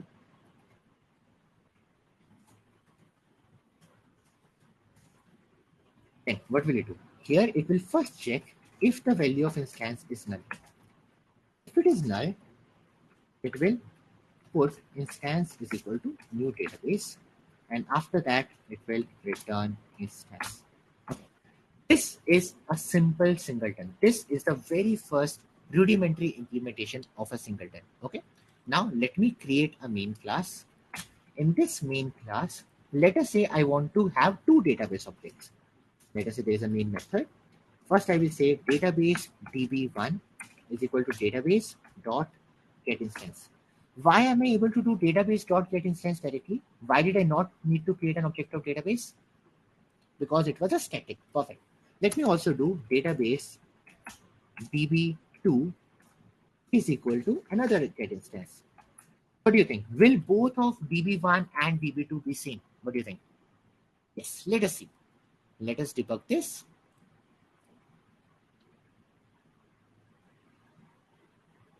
Perfect. Can you see the address of obj db1 and db2? Can you see this? I'm not sure if you are able to see this, but let me put it this way. Can you see now that it is the same object? Both are, let me just quickly check again. Yes. Can you see the address is 676 for both? Can you see that? 676, 676. So that means internally they are the same object. So have I created a singleton? Let us say there is another class. Let us say there is another class. Okay. Let us say there is another class in my system called, let us say Java class, random class. Okay. In this random class as well, let me say that I have some method, or let us say I have a database attribute. Database db is equal to database dot get instance. Okay. And in my main class, I'm also constructing an object of random class. Random class is equal to new random class. Perfect. Now, how many variables are storing a database object in my across my system? How many variables are storing a database object? 3. 2 variables are here and 1 variable is in the random class. Let us run this. Let me debug this. Okay. What is the address of db1 and db2? What is the address of them? 677. 677. Okay. Let us go inside random class. What is the object of db inside the random class? It is again same 677. So have you all created your first singleton? Is that clear? Perfect. But life is not so simple. Unfortunately, singletons don't work so easily in multi-threaded environments. What if there were 2 threads? Okay, let me get back to my iPad and let me then explain the next part. What it does random class? Utkarsh, a random class is just a random class having an attribute of database. Okay, I just wanted to show to you that within that another random class as well, there will be the same database object. Okay, here Utkarsh. So here if you see, in the random class as well, it has nothing. It just has a database object. Okay, I wanted to show within the random class as well, the database object will be the same database. There will be one database across my system. Okay, correct, Sari. So that means we never need to even pass singleton as a parameter. We just call the get database or get instance method and we are done. Clear, Sari? Perfect. Okay, everyone needs a break? Cool. So let's take a break till 10:45 p.m. Perfect. Sure, Sanket, this is the structure of random class. Nothing. Okay. Perfect. So break till 10:45 p.m. Perfect. So let's see you all at 10:45 p.m. where we will, this is the singleton class Pratibha, where we will see 3 more implementations of singleton. Okay, so today's class will be completely on singleton, but we will learn singletons in complete depth. Okay, awesome. So see you all at 10:45 p.m. Thank you.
Okay, am I audible?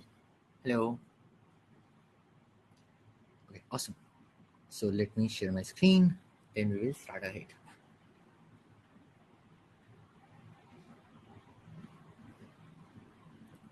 Can you see the screen now? No, okay.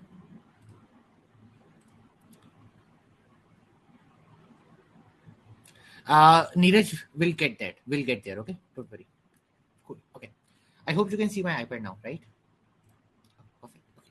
Now let us imagine this situation. This is the code of our singleton. Okay. So let us say there were two different classes that were trying to create an object of database at the same time. Okay. Uh, okay. Again, there is some problem. Just give me a moment. Let me. Uh,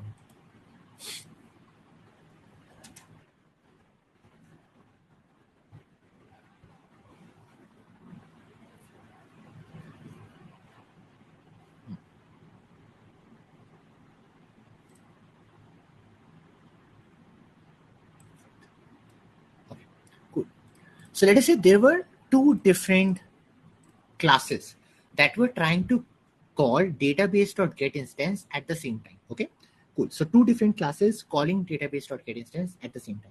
Okay, so both will go here, yes or no? Will both go here, yes or no? Yes. Okay, what will both of those threads see? If both of those two classes were calling the same method get instance from a different thread, what will both of those classes see? Both of these will see null. Okay, then will both of these go here? Yes. Then will both of these return a different value of instance, yes or no? Yes. So do you see there is some problem even though it is a singleton? I mean, after this time, if someone calls get instance, will they directly get that instance? Yes. But at the starting phase, at the very first time when the get instance was being called, if at that particular time two threads end up calling get instance at the same time, will there be a problem, yes or no? Yes. That means if when two classes are trying to call get instance,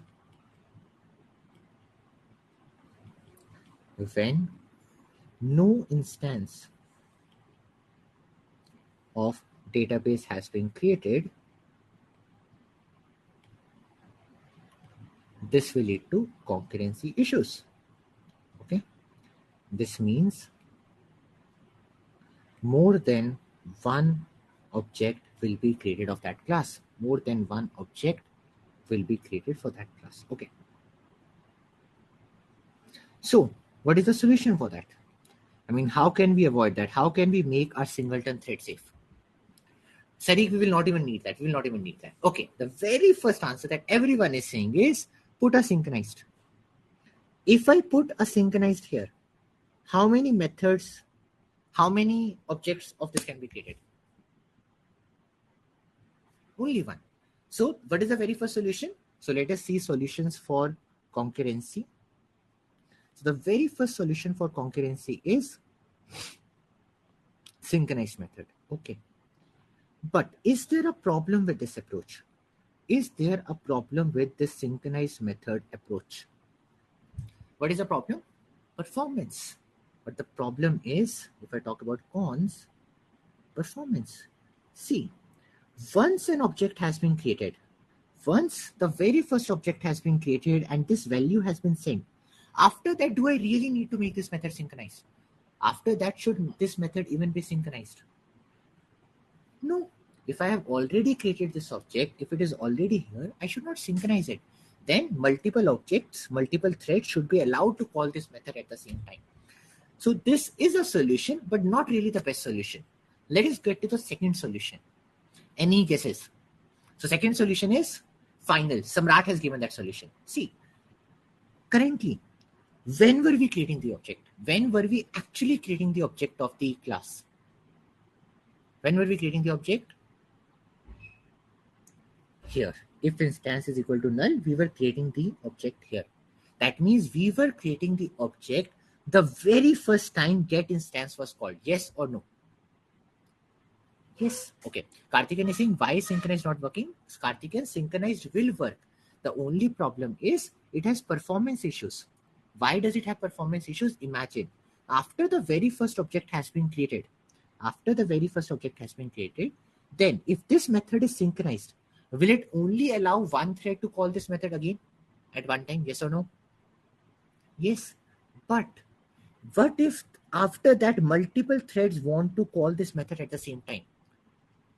Won't it make their performance low? Yes, it will make those slow. Synchronized method works with objects only. Know how it works? Sarik, it also works with static method. Okay, you can make even a static method synchronized. That's perfectly allowed. Okay, that means only one thread will be allowed to go inside the static method. So that means, see, at this particular time, if multiple threads want to go inside the get instance method, if I am blocking those threads, is it really good? Is it even needed? Do I need to block?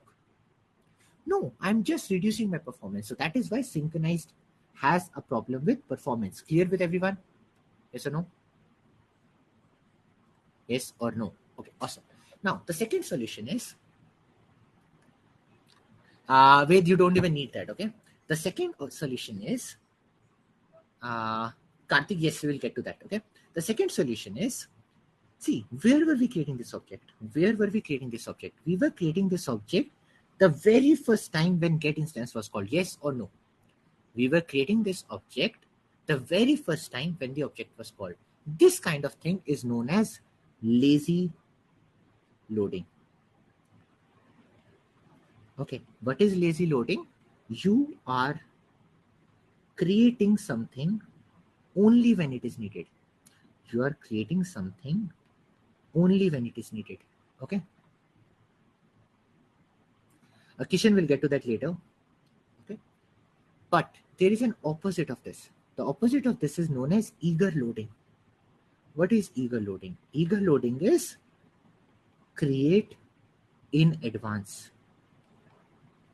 Okay. Probably create the object as soon as you start the application. For example, what if my code was, there is a class database. In the class database, I have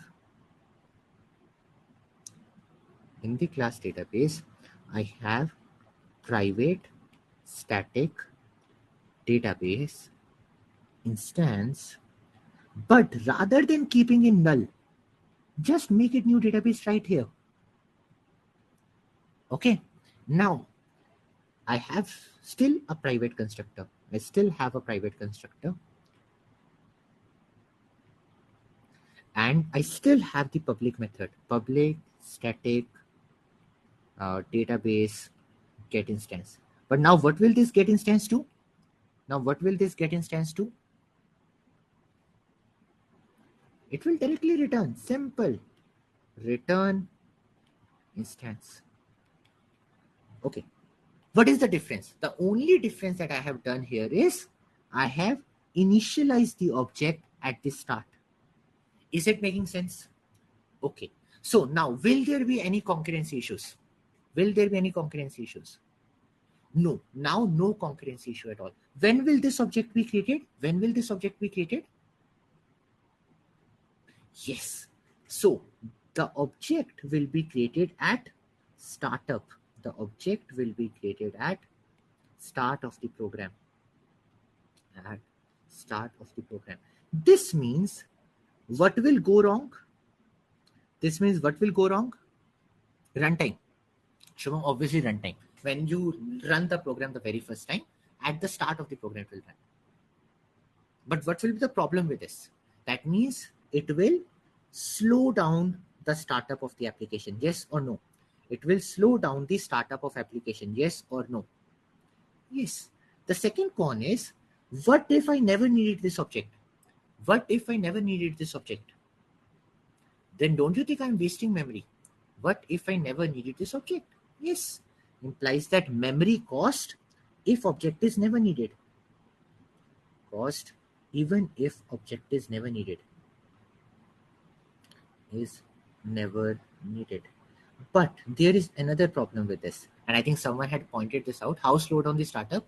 Pratibha, when you will start up your application, won't it have to create this object? It will have to create this object, right? It will take some time. It might be milliseconds, but it will have to create that object, right? That means the slowdown will happen somewhat. Clear? Yes, Jayesh, but what is the problem with that? Yes, Pratibha, yes. When I'm loading the main classes, when I run the program, right, Pratibha, at that particular time, all the classes get loaded and the attributes get set at that particular time, okay? So for example, I'm not sure if you start a Spring Boot application, before it starts running, some things happen, right? Multiple things happen. Those kind of scenarios. Not really, Akash, not really. Okay. Okay. Okay. Now, the other problem is, which is a bit difficult to notice, what if the constructor of the database needed some parameters? When you construct database for the very first time, what if you need to pass the URL? What if you need to pass the password? Will you be able to do this with the startup approach? Will you be able to do this? No. But will you be able to do this with get instance? Yes. So the third approach is, the third problem is parameters in the constructor. Okay. Cool. So is everyone clear with the second solution and the cons of it? There is a second solution, but there are cons of it. Why can't we pass parameters in constructor? I mean, Sarif, you can pass parameters in the constructor, but I mean, will you know the parameters when you are writing the code? Not really, right? You might not know the value of all the parameters when you are writing the code.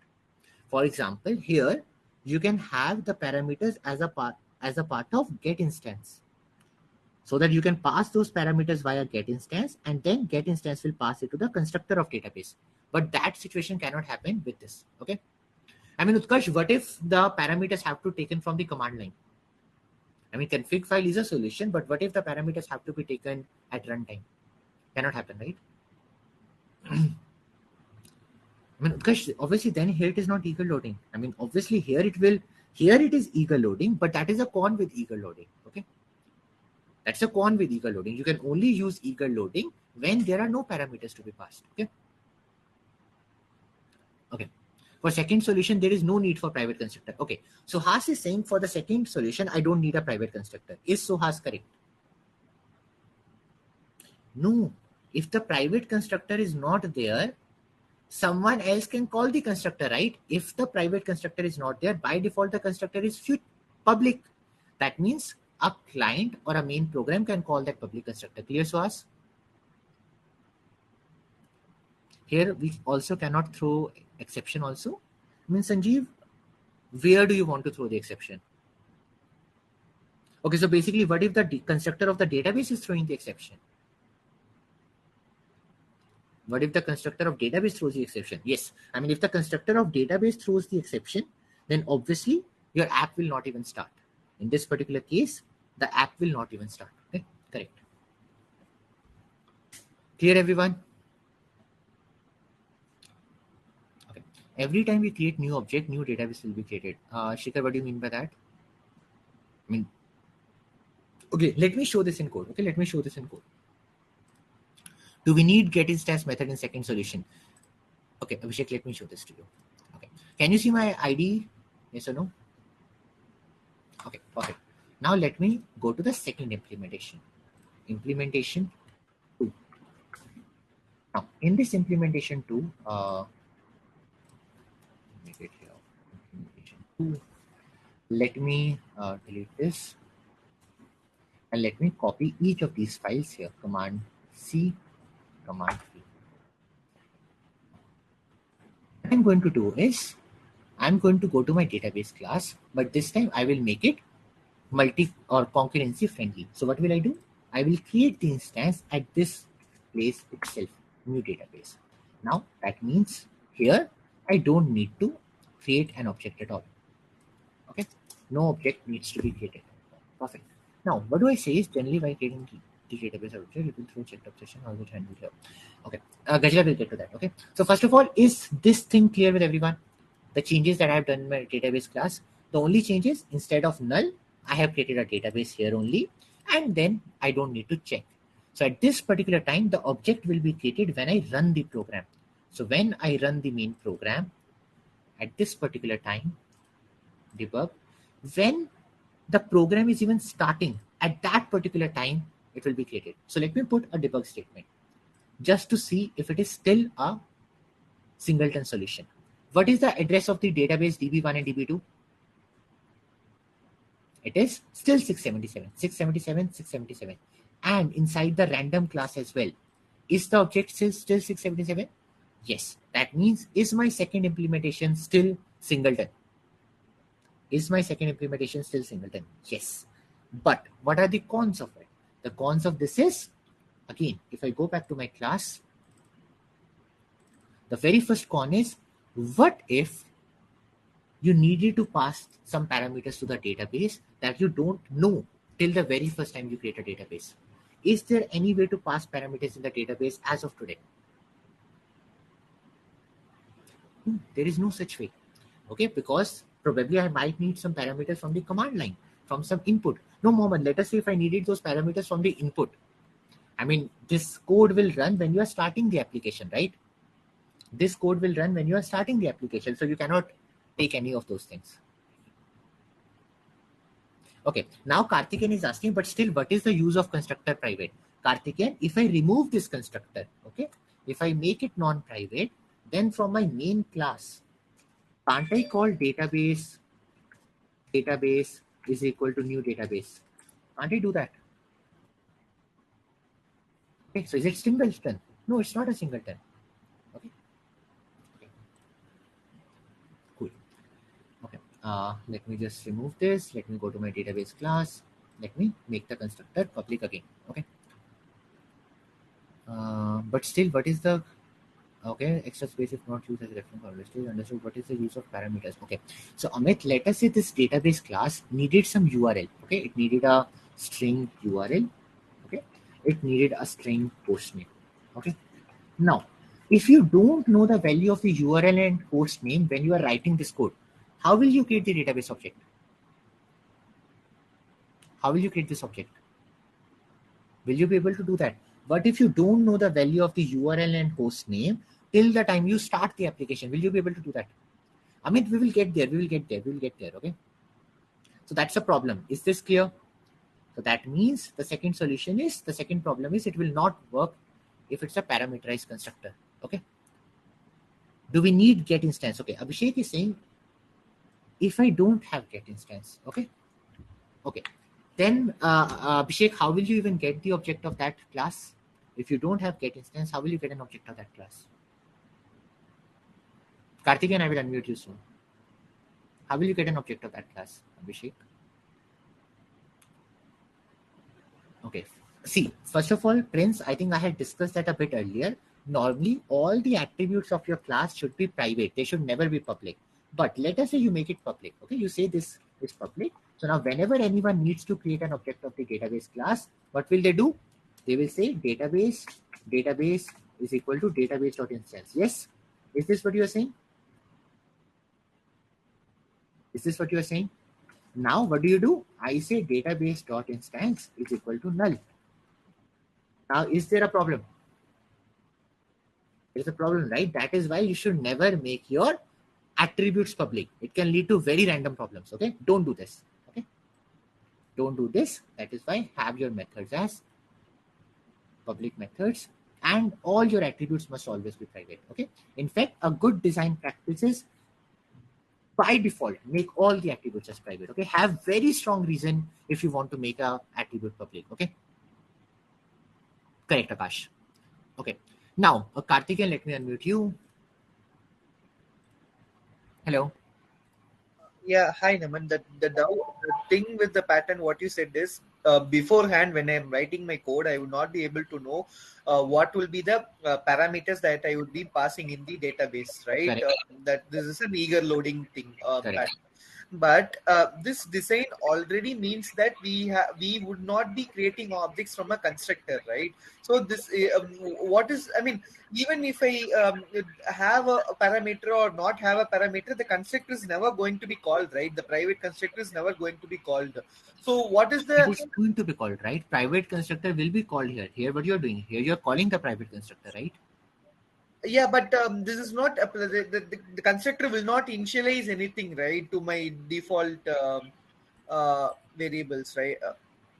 No, when I call from that new database, will the private constructor be called again within the class? Okay, it's within the class only, right? So the private constructor will be called.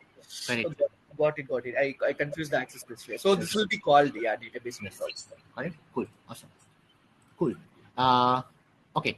Anyone has any doubts with the second implementation? Anyone has any doubts with the second implementation? No doubts? What about others? We still have 150 plus people in the class. Any doubts? Okay. In eager loading, if we want to throw an exception in some scenario, we cannot do so. I mean, yes, if the constructor wants to throw an exception, then the class, I mean, then the application will not even start Sanjeev. Yes. Okay. Perfect. Okay. Now, this was the second solution. But let us say somehow the limitations that eager loading has given to us are not fine with us. We probably don't want those limitations. So how will we solve them? What is the solution then? If JVM places a constructor in a class, it will be public. If JVM places a... Yes, Rahul, it will be by default, the default access type, Rahul. Okay. If JVM does anything by default, it is of the default access modifier, not public. It's default. Okay. Default is very much same as public. The only difference is a default thing is available within the same class, not outside the same. Sorry, within the same package, not outside the same package. Okay. In a single application, can there be multiple singleton classes? Yes, Prince. We will in fact see a explanation of that very soon. So give me some time. Okay. Can you see my screen? Can you see my screen? Okay. Now let us go to, till now we have seen how many implementations? 3 implementations. So the very first one was normal. Okay. Okay. The second implementation was synchronized method. The third implementation was attribute, static attribute, already calling constructor. Now let us go to the fourth one. Kishan, please see the class of access modifier. There I had shown the difference between protected and default. Very small differences there. Okay. Cool. Okay, awesome. Now let us go to the, yes, we can call it eager loading. Perfect. Now let us get to the fourth solution. The fourth solution is going to be around concurrency handling. Your concurrency classes are going to be helpful, but let us see if you're able to come with that. So let us say I have a database class. Okay. I want to go with lazy loading. Okay. I don't want to create an object till the time I don't need it. Okay. So I have a private static database instance is equal to null. Okay. And I have a private constructor, definitely private database constructor. And now I have a public method, public static database get instance. Okay, cool. Now, see, if I am using if I'm using eager loading, I will have to do the same thing. So if I'm using lazy loading, I anyways have to do this. If instance is equal to null, instance is equal to new db, and I will say return instance. Okay, cool. Now, the only problem with this solution was concurrency. How will we handle the concurrency? What do you think? How can we handle concurrency? People are saying locks. Okay, where can I take a lock? Okay, Prashant is saying synchronized block. Okay, Prashant, synchronized block is very much like a lock. Where will be synchronized block used? I mean, what will I put inside the synchronized block? Before if. Okay, so synchronized block here. Okay, and when will this end? And when will this synchronized block end? Okay, after if. Okay, how many of you are clear with this solution? That people are saying that only one thread will be allowed to go here, this solution. So if you make a synchronized block in Java, basically you are saying only one thread should be allowed to go inside this block at one time. Is that making sense? So what is a synchronized block? A synchronized block basically means only one thread will be able to go inside the block at one time. My question is it any better than the original synchronized method solution? Is it any better than the original synchronized solution? No. Why? Because see, let us say 2 threads called here. Okay. Now both of these threads will wait. Only then both of these threads will go. It is as bad as the previous solution. Is that making sense? Karthik, again, your solution is as bad as the original solution. Because here, all the threads are waiting. My question is, when do I actually want to synchronize? When do I actually want to synchronize?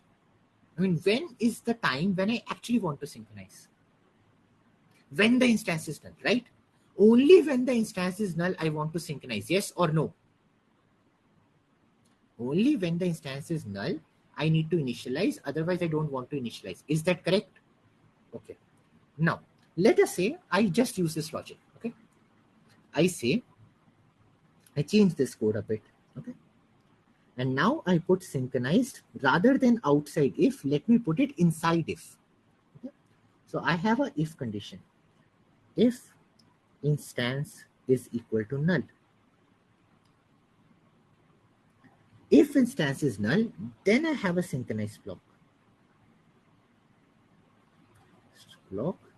And within this synchronized block, I say instance is equal to new database. And here I am returning null. First of all, is this solution making sense? Okay, but is this correct? First of all, let us try to see the advantages of this. Let us see the advantages of this and then we will see if it is correct. Okay, now my question is, if the instance is not equal to null, will any thread be blocked? If the instance is not equal to null, sorry, return instance.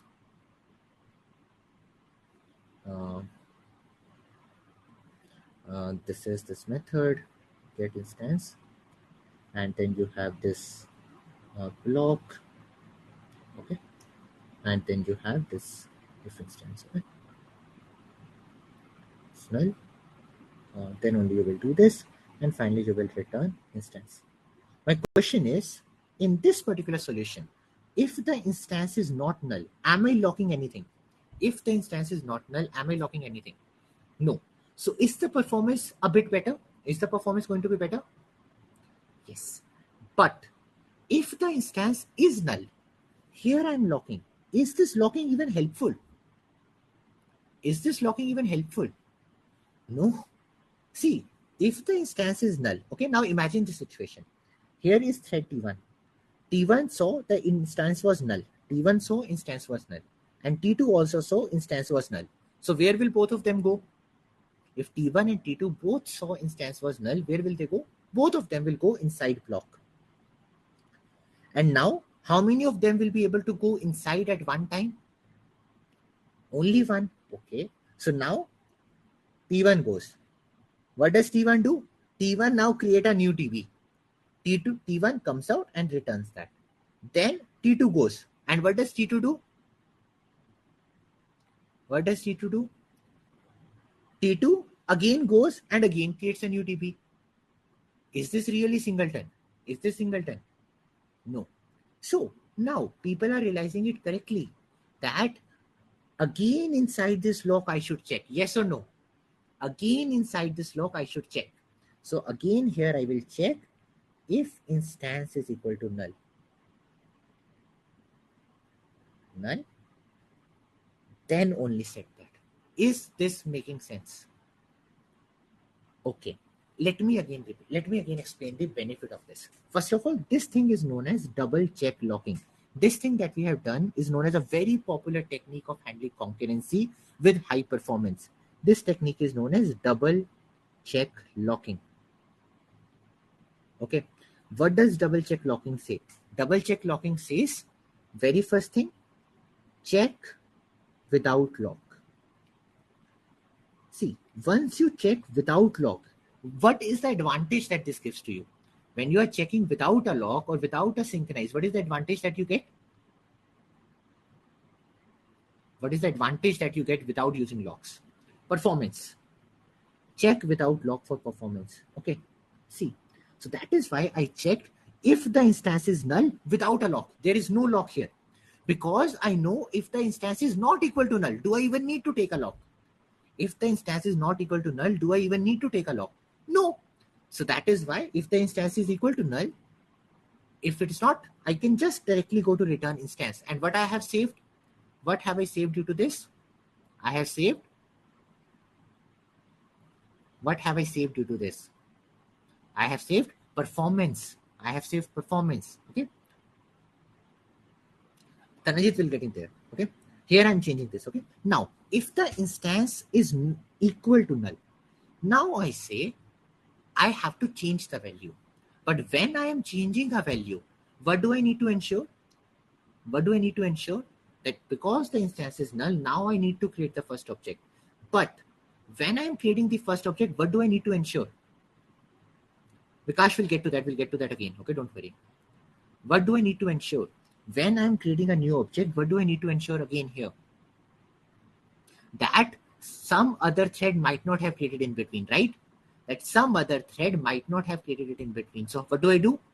How do I avoid that? I take a lock, and in that lock, I again check, is the instance still null? Okay, let me explain it with a real world example. Okay, let me again explain with a real world example. Okay, let us say you want to go to washroom. Okay, real world example. Okay, so see, first of all, you say you go to a washroom. Okay, okay, in that washroom, when you go, you check that, okay, is anyone there? You directly check, is anyone there? Okay, if you check is anyone there, and at that particular time, let us say no one is there. Okay, I think I have taken this example earlier, right? And you get no one is there. Okay, and at this particular time, let us say you get a phone call.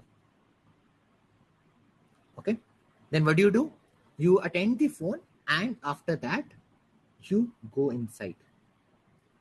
Now what can go wrong in this situation? What can go wrong in this situation? Yes, what if when you were checking your phone at that particular time, someone else went to washroom, then they checked anyone there, and they went inside. Okay, so now, so Sariki saying maybe using a phone. Okay, interesting. So now what I'm saying is, see, in this kind of solution, how can you save yourself? You can save yourself by going to washroom, checking if anyone is there. If no one is there, after that lock it. Put a lock there. That, okay, now I'm going inside. Okay. And you have now locked the washroom. That, okay, now I will go inside. Lock the washroom. And once you went inside, that particular time again check. While locking, did someone come here? Okay.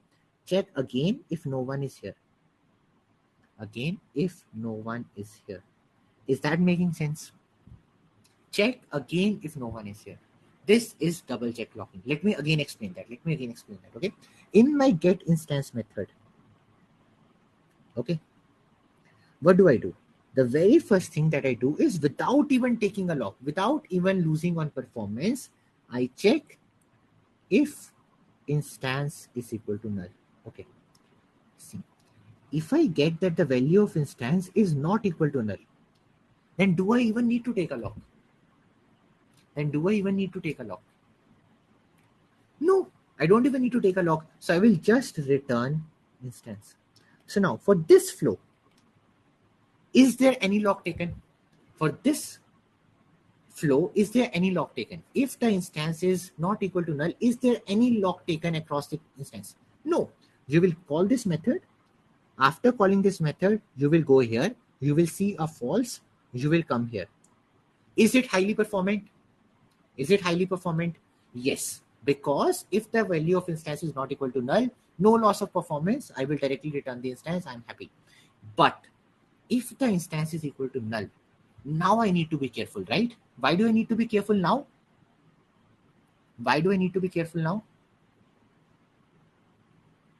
Because some other thread might also have seen that. So that is why what do? I create a synchronized block so that only one thread can go here. Okay, I create a synchronized block, and when I was creating this synchronized block, it can happen, right? Someone else might have still come there. Yes or no? Right? Someone else might have also checked this. So that is why after creating the synchronized block, after ensuring that no one else can come inside now, I will again check, is the value still null?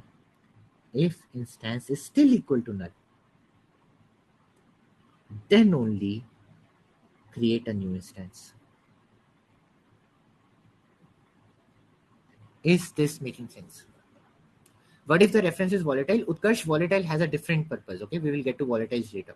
But volatile doesn't check for concurrency, it only checks for visibility. Okay. So volatile is not the solution for this. Okay.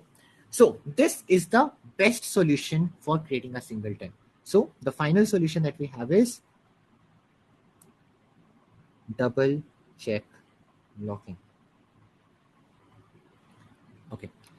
But life is still not easy. Okay. Yes. Someone in the class was asking for the real life example. Here's the stuff. Okay. Now there is still a problem. I'm not sure how many of you know about this. I'm not going to talk about that either. But there is something known as serialization. How many of you have heard about serialization? Okay. Many of you might not have heard about serialization, but the last solution that we have done, the last solution works for every place. But in this solution, singleton breaks when I'm serializing. Singleton breaks when I am serializing. Okay. Please feel free to read about it yourself. I'm not going to talk about it. Not at all relevant. Okay. So, what is the best way to create a singleton? The best way to create a singleton in Java is creating singletons via enums. Read about it yourself, but that is the best way to create singleton in Java. In other languages, this is the best way. In other languages, this is the best way. You will learn serialization in, your project building classes, so don't worry. Okay. Does it work for local memory issue? Don't we need to use volatile? Rohit, we don't need to use volatile because if I have taken a lock, if it is inside a synchronized block, then those problems will not come. Okay.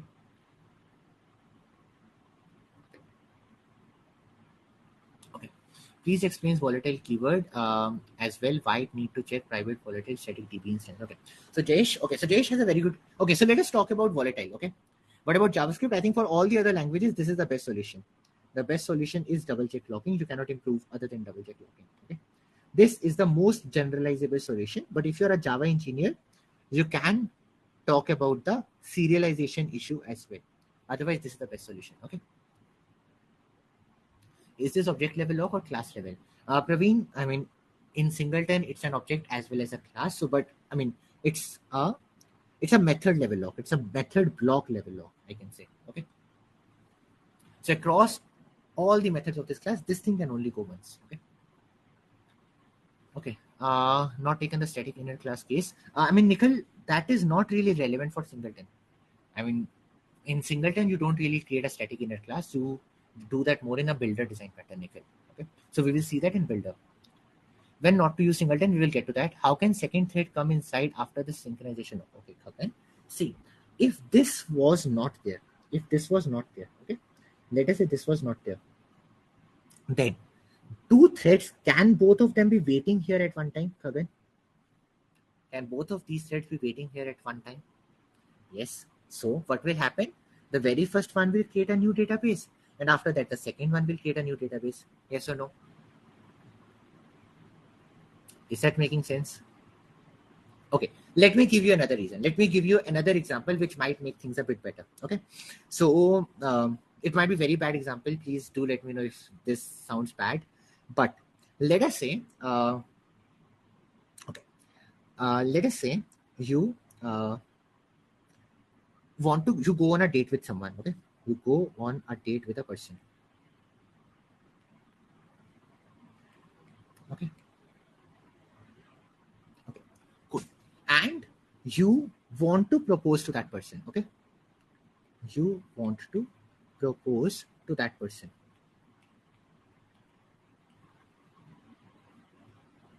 Okay, cool. So you go to a date with person and you want to propose that person.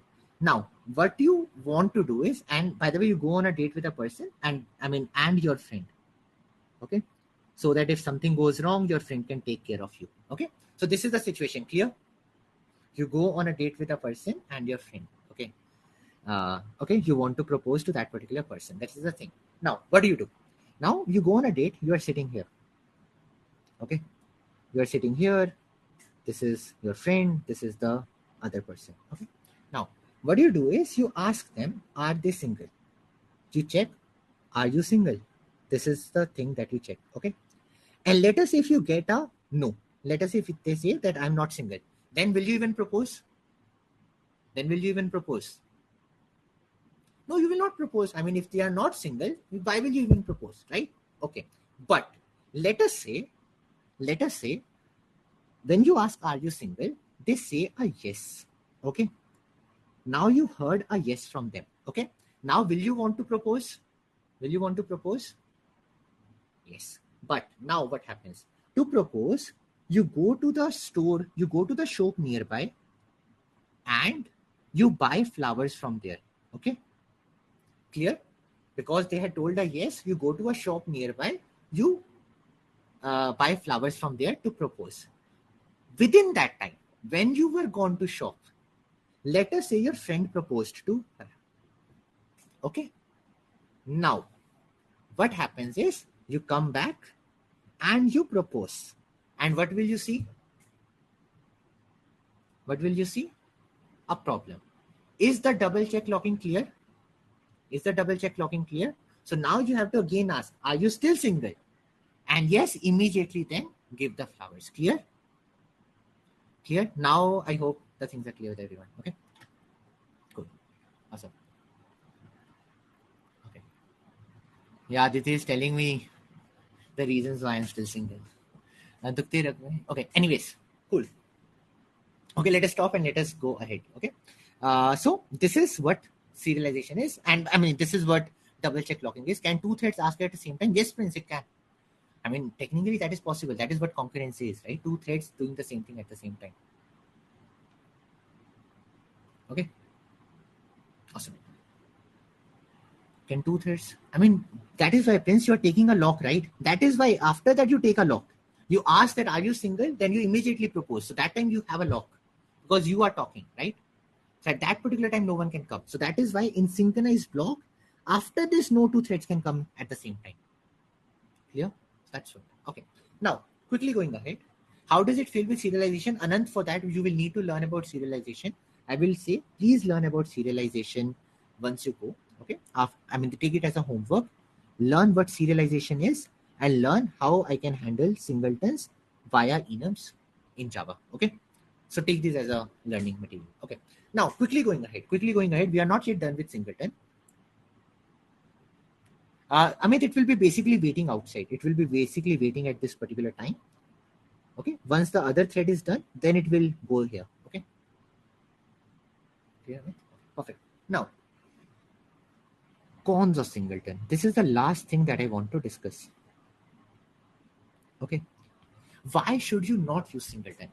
How many of you have written test cases? How many of you have written test cases in your normal code? Okay. Many of you might have written test cases in your normal code. So normally when I do unit testing,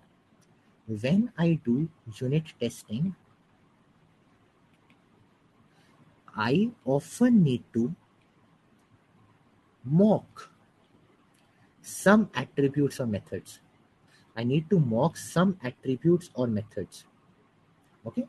Because I'm testing something. So what do I want to do? I want to create a particular mock situation, a dummy situation, so that I can test what is the situation or how does the object work in this situation. With singletons, it is difficult to do that. With singletons, it is not possible. It is not possible. Why? Because of two reasons. First, because many testing frameworks use inheritance. Frameworks inherit a class to test it. Okay. Can I inherit a singleton class? No, I cannot inherit a singleton class. Any guesses why? Any guesses why can we not inherit a singleton class? Because singleton class has a private constructor. When you create an object of the child class, don't you have to create an object of the parent class? Correct? But will you be even able to create an object of the parent class? No. So that is why, as a singleton class cannot be inherited, most of the testing frameworks don't really work with them. Okay. The second thing is you are not able to mock the attributes or methods. Okay, because in singleton, Utkarsh, how will you call a super? The constructor is private, right? A thing that is private isn't even visible to the child class. A private thing is only visible to that class itself. Okay. Super keyword also just calls the constructor of the parent, right? Okay, so that's why it's not doable. Okay. The second thing is this thing. Mocking is not possible. Why? Because many times, most of the times, singleton objects are immutable. That means once you have created an object that is singleton, you cannot mutate the state. You cannot change the value of the attributes. If the singleton objects are immutable, that means you cannot put anything inside it once an object has been created. That makes mocking difficult. It makes it difficult for us to put a mock attribute, to put a mock method and do things with them. Is that clear? So that is the second reason why singletons are often bad. Okay. Now the question is, where are singletons used? I mean, where do we see singletons in real life? Where are singletons used? Okay. The most practical use of singletons is in your web frameworks. Okay. For example, when we will be creating a web application in Spring Boot, okay, so we will be basically creating a Paytm, we will be creating Book My Show, we will be creating those kind of things. At that particular time, we will learn something called controllers. We will learn services. We will learn repositories. Okay. Each of these things, for example, in Spring Boot, each of these are singleton. In Spring Boot, each of these are singleton. Is that making sense? Why? Why each of these are singleton? Okay. So let us say there is one user service.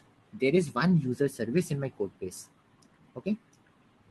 If many people want to use the same user service, will this user service work in the same way or will it work in a different way for each of the users? Will it work in different ways or the same way? Same way, correct? So that is why in Spring Boot, all the services that you create, similarly, all the controllers that you create are singletons. Why? Because most of the time, they don't even have any attributes. They don't have any state. That is why you make them singleton, okay? Correct, Karthik. I mean, Karthik is, going even in more depth, that you can actually make them configurable. You can make them a prototype. We will learn about prototypes later, but by default, each of these is singleton in a Spring Boot way. Okay, cool. So that is another practical use case of this. Why? Because all the objects are anyways going to behave in the same way. So why even create multiple objects of these? There is going to be no difference between them. Okay, another reason can be, try to assume repository to be like a database. Okay, now, won't you want that for all the services, wherever I'm using a database, the same database object should be used? Yes or no? Okay, let me give you another example of this. Let me give you example of this in my screen. Can you see my screen? Okay, so let me show you a code of Book My Show that I had written very recently for another class. Okay, can you see this code? Can you see this code? Now, in this code, I have in-memory auditorium database, or let us say somewhat easier, in-memory booking database. Okay, so for Book My Show implementation in the class, I had created something called in-memory booking database. Okay, now whoever wants to use this in-memory booking database, should they get a new object of this database? No, it will be a very bad thing. Why? Because what if, because internally the state is here, right? The internal, where is the data getting stored? The data is getting stored in booking map. So don't we want to ensure that every class, everywhere sees the same booking map? Don't we want to show that? Don't we want to ensure that? Sarik, yes, this is stateful, but still, in all the classes that are there in my system, don't I want all of them to see the same booking map? Because this is where the bookings are. What if in one service, what if in what we say booking service, you see another booking map? In another service, you see another booking map. Is that useful? Is that really acting as a database? Is that really acting as a database? No. So that is why when we want to share the same state with everyone, then also we use singletons, kind of like a cache. Sorry, correct. Okay, perfect. So again, repeating the uses of singleton. Quickly going here. Okay, so today we basically sync should be there. You don't need a sync stage. We had actually taken a synchronization at the service level. So when we will come to the class, we will see Book My Show. Okay, wait for the Book My Show class to happen. Okay, cool. Quickly revising what we learned today, because we learned a lot many things today. So let us quickly revise everything. Okay, sure, Jayesh. Okay, so today we started with what is singleton. Okay, We basically learned it is nothing but a class with at max one object. Okay. After that, we learned ways to create singleton. Okay. So what are the ways? The very first one was normal. The second one was your eager loading. The second one was lazy loading. The first one was lazy loading. The second one was eager loading. And then the final solution was, what was the final solution? Yes, we also had another one called lazy loading with synchronized method. Lazy loading with synchronized. Okay. And then the final solution was double check logging. So lazy loading with double check. Okay. Then last thing, when to use singleton. You should use singleton at these places. One, shared resource. Okay, if there is a shared resource that is being used by everyone, you can only create one object, and that one object will allow you to communicate in a much better way with that shared resource. Second, expensive creation. When creating a new object takes a lot of time or takes a lot of memory, you don't really need to create many objects. Okay. Then the third way is stateless. If an object, by stateless I mean no attributes. If an object or if a class doesn't even have any attributes, is there any difference between all the objects of that class? Is there any difference in all the objects of that class? No. Why even create multiple objects?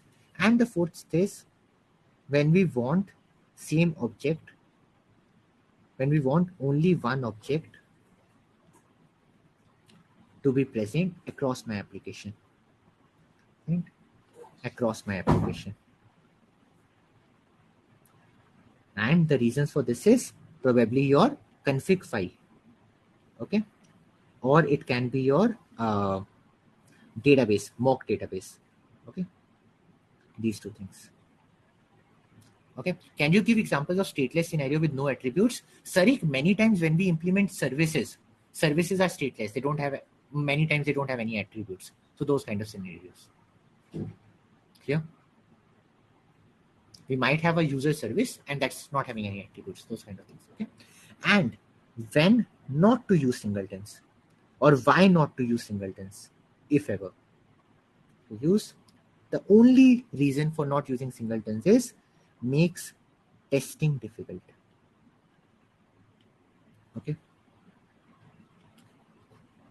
So this is everything about singleton design pattern. Can we have singleton with many attributes and many methods? Can we have singletons with many attributes and many methods? I mean, you can technically have that, but that is not really needed in most of the scenarios. Okay. For example, if we talk even about a database class often has many attributes, many methods, and it is a singleton. So yes, we can have them. Okay. Correct, Sanket. Correct. Absolutely correct. How does Spring Boot solve these problems? Samrat, in Spring Boot, when you start a Spring Boot application, I will show that to you, all the objects are created. So basically Spring Boot does eager loading. Okay. It creates all the objects at that particular time itself. Okay. What do services do without attributes? Sarik, what if, I mean, assume probably a service just has to return a dummy response. Something like that, a mock service. Okay. Can you please explain again why it is difficult to test? Jayesh, I will answer your question, don't worry. Okay. If it creates testing issues, we should not use this design pattern. Yes. That is why if you will see on Stack Overflow, many people recommend against using singletons. Okay. Many people recommend against using singletons because of this issue. Okay, that it makes testing difficult. So why does it make testing difficult? Let me explain. The very first reason is you can't subclass a singleton. You can't make a child class of a singleton class. Why? Because in a singleton,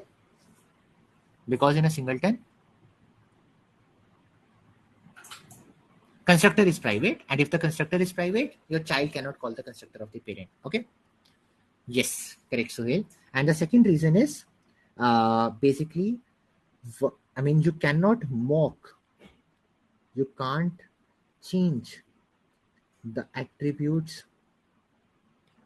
once created, or you cannot mock the attributes, or can't mock the attributes. Okay. So for example, I'm not sure how many of you have actually done unit testing. We will have one class on unit testing this time.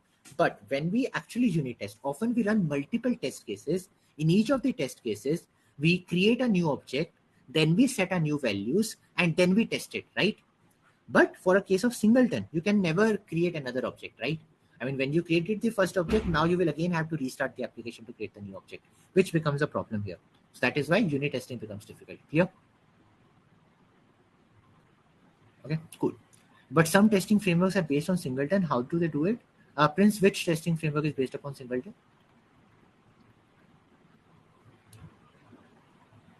Prakash, I mean, to be very honest, don't really consider it as a violation of SRP. I mean, I don't really agree with that statement. Okay, PowerMock, I have never used it, honestly, so no idea. Okay, no idea. But I mean, for singleton objects, testing is difficult. A testing framework might be built using singletons, but for a singleton object, testing might be difficult. That is what I'm saying. Okay, it might be difficult to test a singleton.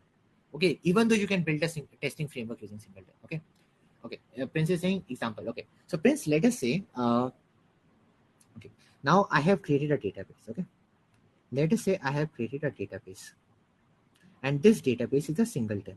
Okay. Now, what do I want to do is I want to test if database gives correct response without network, correct response without network, or gives correct response if URL is wrong. I mean, if the URL is wrong of the host, then it should give a correct exception. It should throw the correct exception. Okay. So if the singleton object has already been created, can I change that value? Can I change the value of the host? Can I change the value of that host? No. So that is why. Making sense? All those kind of scenarios there. Okay. Now another test case is test if DB throws a particular exception, throws XYZ when wrong password. How will you test this? You will have to create multiple objects, each object with a different state. That is difficult. Okay. Example of using IIT as testing. What is that IIT, Prince? Example of using it as testing. Okay, where you use singleton as testing. That is what you are asking. I mean, I have never seen that. I have never seen that, honestly. Okay. We can see that in testing class. I can also check about those frameworks. Okay. What does singleton annotation do? Shikhar, I think singleton annotation, I'm not sure. I think singleton is a Spring Boot annotation, right? It's not a Java annotation. Correct? Yes or no? Singleton is an annotation of which package? Is it a Lombok annotation or is it a Spring Boot annotation? It's definitely not a Java annotation. I know that. Singleton annotation Lombok probably. It must be of Lombok. Okay, it is the annotation of Java Enterprise Edition. Okay. Yes, the annotation is only on Java Enterprise. Okay, it's not a Java Standard Edition annotation. Clear? But how companies test singleton if they recommend it? How companies test singleton if they recommend it? Actually, they don't. Okay, I mean, to be very honest, I mean, I'm not sure actually. I mean, at Google, I can definitely say that singletons are not really allowed at Google. Okay, I mean, I did try that and it was advised against using them. So I'm not sure. Okay, I mean, what are people taking a bet upon? Basically, frameworks work upon singleton like Spring. Okay, so Rohit, I mean, see, Spring manages singleton in a different way. Okay, so when I will actually implement a package using what we say Spring Boot, wait for that class, then I will show you how actually singletons work. In Spring Boot, even though they are singletons, they are not really singleton in the same way. There is some difference between them. Okay, so wait for that class to happen, then we'll discuss. So in interview, should we implement singleton or not? Sorry, frankly speaking, you will, if they ask you about singleton, what are singleton design patterns, then you should definitely code them. But otherwise, in case studies, there will never be a scenario to implement a singleton. I mean, I have seen many of the case studies, never have I been able to do that. Okay. Okay, Sanket. Cool. So let us do one thing. Let me start the doubt session. Many people might want to leave. And I will take one last question, which is by Jayesh. The question is about volatile. Or let us do that thing. Volatile keyword, let us discuss in the next class itself, because that's a concurrency part. And I want everyone to be aware of the same. That why volatile is not a solution of concurrency. Volatile is a solution of visibility. It is not a solution of concurrency. Okay. So even if you use volatile, you can have concurrency problems. Many people think that, okay, if I use a volatile keyword, my concurrency problems are solved. That's not the case. Okay. Okay, Shikhar. Didn't know about that. I mean, which package gives the singleton annotation though, Shikhar? I think it is Java Enterprise Edition. Or is it there in the Java Standard Edition as well? Atomic is solution for concurrency. What is atomic, Utkarsh? I mean, atomic reference, those kind of things. Not really. I mean, frankly, the solutions of concurrency that we have seen are there today. Atomics will not work for that. Atomic data members will again not work, because you will again have to take a lock when you're changing their values. Okay, dagger has a singleton annotation. Okay, interesting. Can we use final? Yes, Ashish. In this particular solution, you can make final. So, I mean, because this variable is never going to change, you can call it private static final db. Yeah. Because here, this value or this instance is never going to change. So you can call it final. That's allowed. Okay. Correct, Sanjeev. Absolutely correct. So Sanjeev has given the perfect definition. Synchronization is visibility plus mutual exclusion, but volatility is visibility. Correct.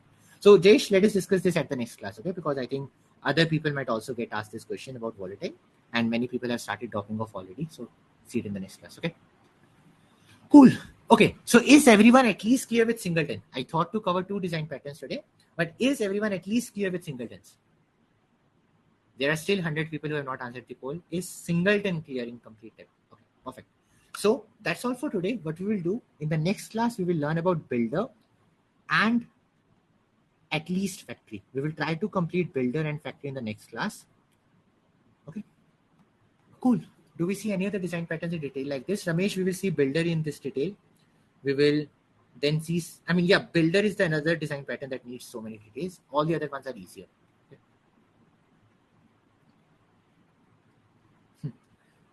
Okay.